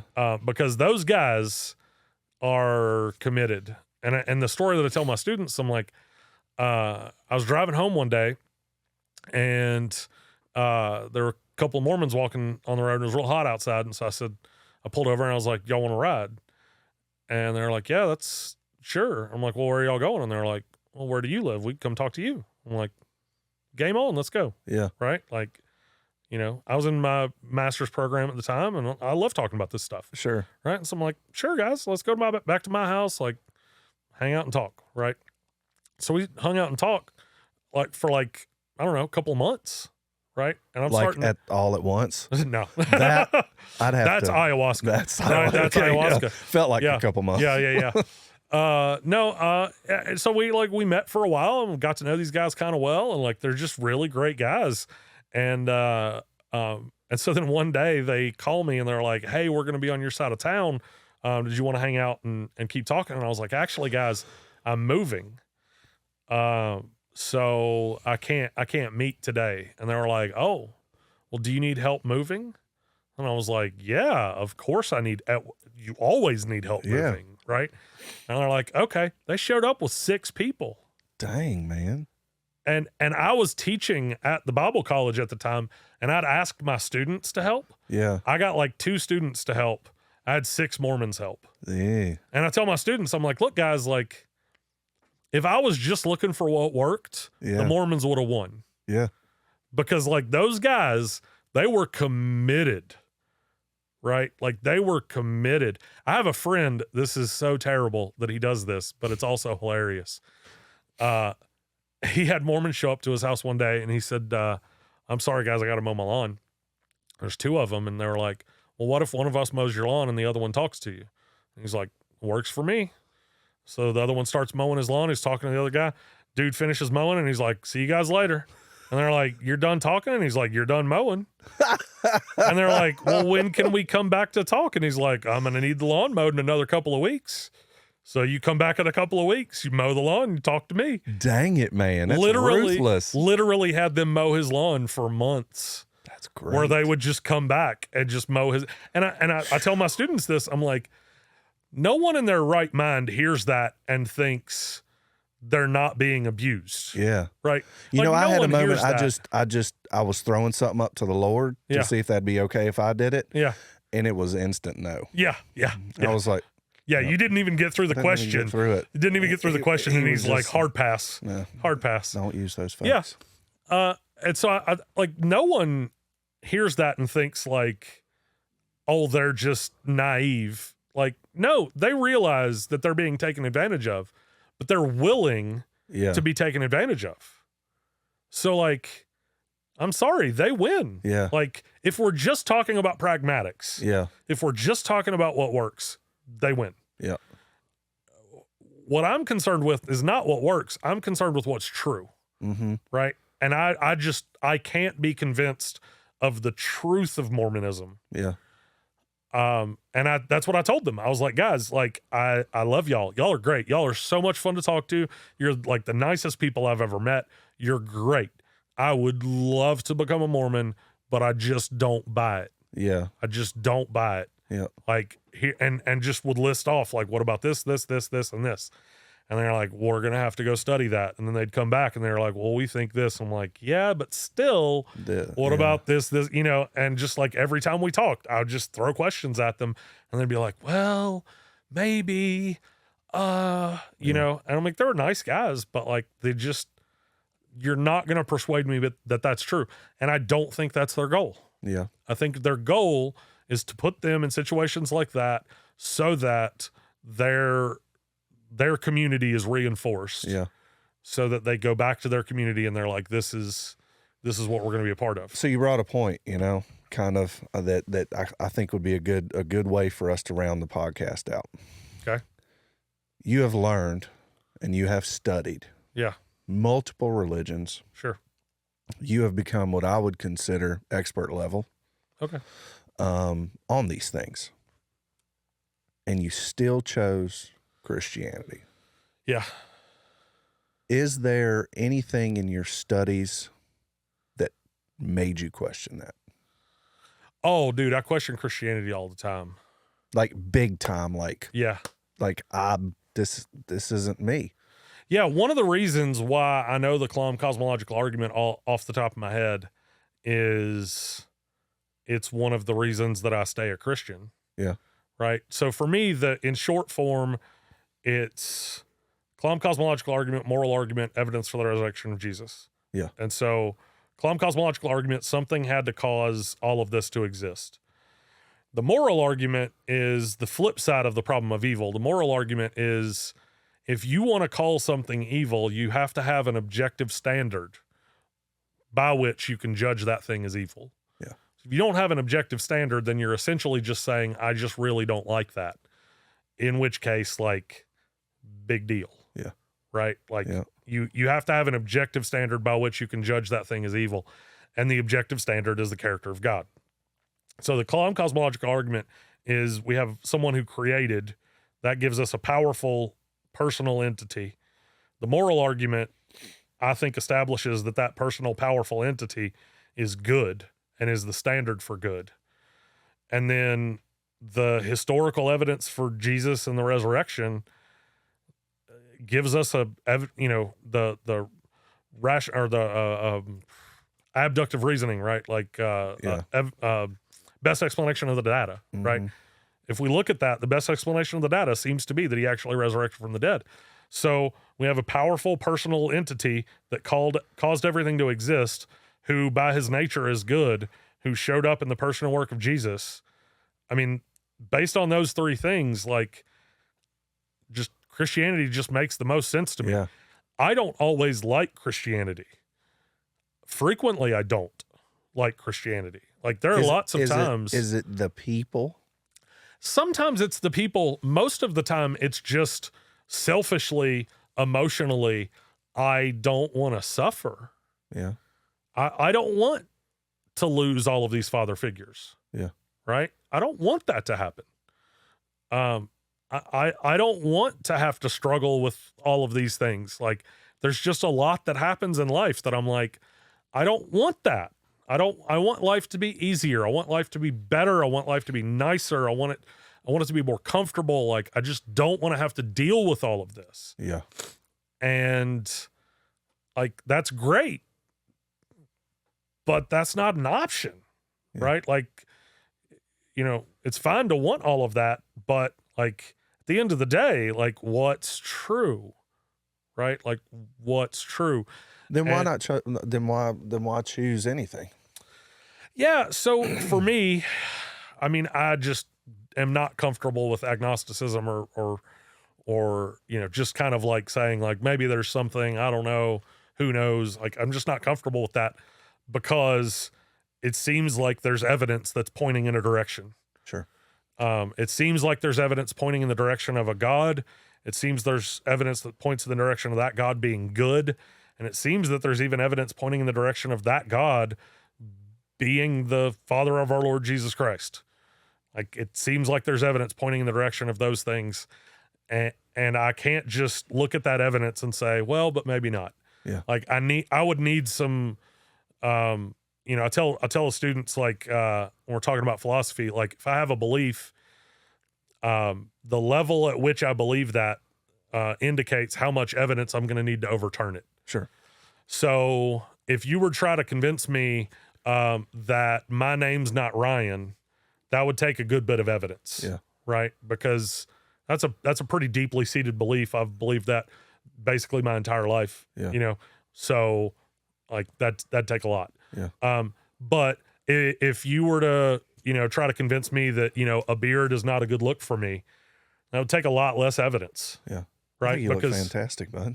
Thanks. Yeah, dude. I can't grow it, so I'm prepubescent. This is like one of the only good things that came out of COVID.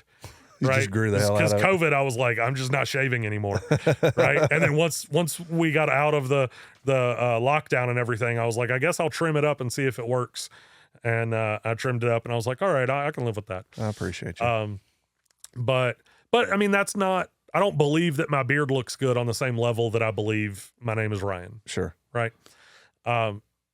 And so, like, these beliefs in Christianity, like that a God exists, that the God is good, that this is, the Father of our Lord Jesus Christ. Like, I have there's just a lot of evidence for that. That is pretty high up there with my name is Ryan. The universe wasn't created 5 minutes ago with an appearance of age. like that kind of stuff. Where like you're gonna have to give me an awful lot to persuade me that these things are not true. Sure. And you know, I mean, I don't spend a lot of time in like apologetics, which is like arguing for the faith and all of that kind of stuff. I used to be really into that, and I used to be really into like trying to persuade people to be Christians. I'll talk to people about it, and if people have questions about it, I'm happy to talk about it. But at this point, like, I'm just sort of like, I'd rather just like be friends with people and talk about things like as friends than try to like, here are 3 arguments that are going to change your life. You know, like I'm not that guy, right? Like I just want to hang out. The temperature and the way of the world has changed. Yeah. To where prophecy isn't as well, not accepted, but isn't as convincing. Yeah. As just being a good person. Yeah. That's just my thought process. Even from the 80s and 90s, man. It's just a different world, dude. Yeah. Well, and I just think like for me, I have been more changed by people investing in my life than I have by people conveying information to me. Sure. And even the people that have conveyed information to me did it in the context of investing in my life. Yeah. Right. It wasn't just some random person. There's been a few people where I've like read their books. Like, I mean, I mentioned N.T. Wright earlier. I've never met N.T. Wright. He doesn't know who I am. Yeah. Right. I've learned from him, but for a lot of the people that I've learned from, like it's been them actually investing in my life and, you know, so it's the information in concert with the relationship that's really, you know, helping that out. Mm-hmm. And so, I mean, obviously, like, I mean, I believe, you know, Christianity's true. I mean, I believe, you know, you should be you should be in a relationship with God. You should be a Christian. Everybody, I think, should be a Christian. Happy to talk to people about why you should be a Christian, that kind of stuff. But I mean, at the end of the day, like, I'm not going to be that guy on the street corner that's like street preaching, trying to like yell at people with a bullhorn, you know, that like, you know, turn or burn, you know, like I'm just not that guy. I'd rather just sit down and talk to people and, you know, take their questions seriously. And, you know, one of the big things that I found with my students is that just in this generation, there's not a lot of people that take questions seriously. And so you have this whole generation of people. I mean, all this stuff, deconstruction, like people are deconstructing faith because they never constructed faith. Yeah. Because they've never been in a position where like people actually took their questions seriously and helped them develop what they believe. So then when they abandon everything, like everybody in the church is like, well, how could you abandon that? Well, you didn't give them anything to hold. Yeah. You know, like you didn't give them anything to stick to. Mm-hmm. So I sit with my students and I'm like let's, you know, I tell them all the time, I'm like, either Christianity's true or it's not. If it's true, I don't have to be afraid of questions. And if it's not, I want to find out now. Yeah. So I can go do something else with my life. Yeah. Right. So like in either event, like let's do the questions. Let's bring it on. Let's go. Yeah. You know? And I don't know the answer to every question, but like I'm happy to have the conversation, happy to, you know, dialogue and, you know, look at books together and look at podcasts together and stuff like that and try to figure things out. Hell yeah, man. So. Dude, I appreciate just shooting the shit for a little while. Yeah, dude. We could do this 20 times. And I feel like I would absorb. Yeah. I'd start to absorb. You know what I mean? Yeah. Ryan, thank you so much, my friend. Yeah, it dude, really was a blast. Yeah. And I want to do it again. Sure. But what I want to do is I want to bring somebody with kind of an opposing kind of standpoint and just talk and have that platform. So maybe we can talk about making that happen. Yeah, dude, that'd be fun. At some point. And again, thank you for the swag. Yeah. Huge shout out right now to James and Logan for making the audio and video happening.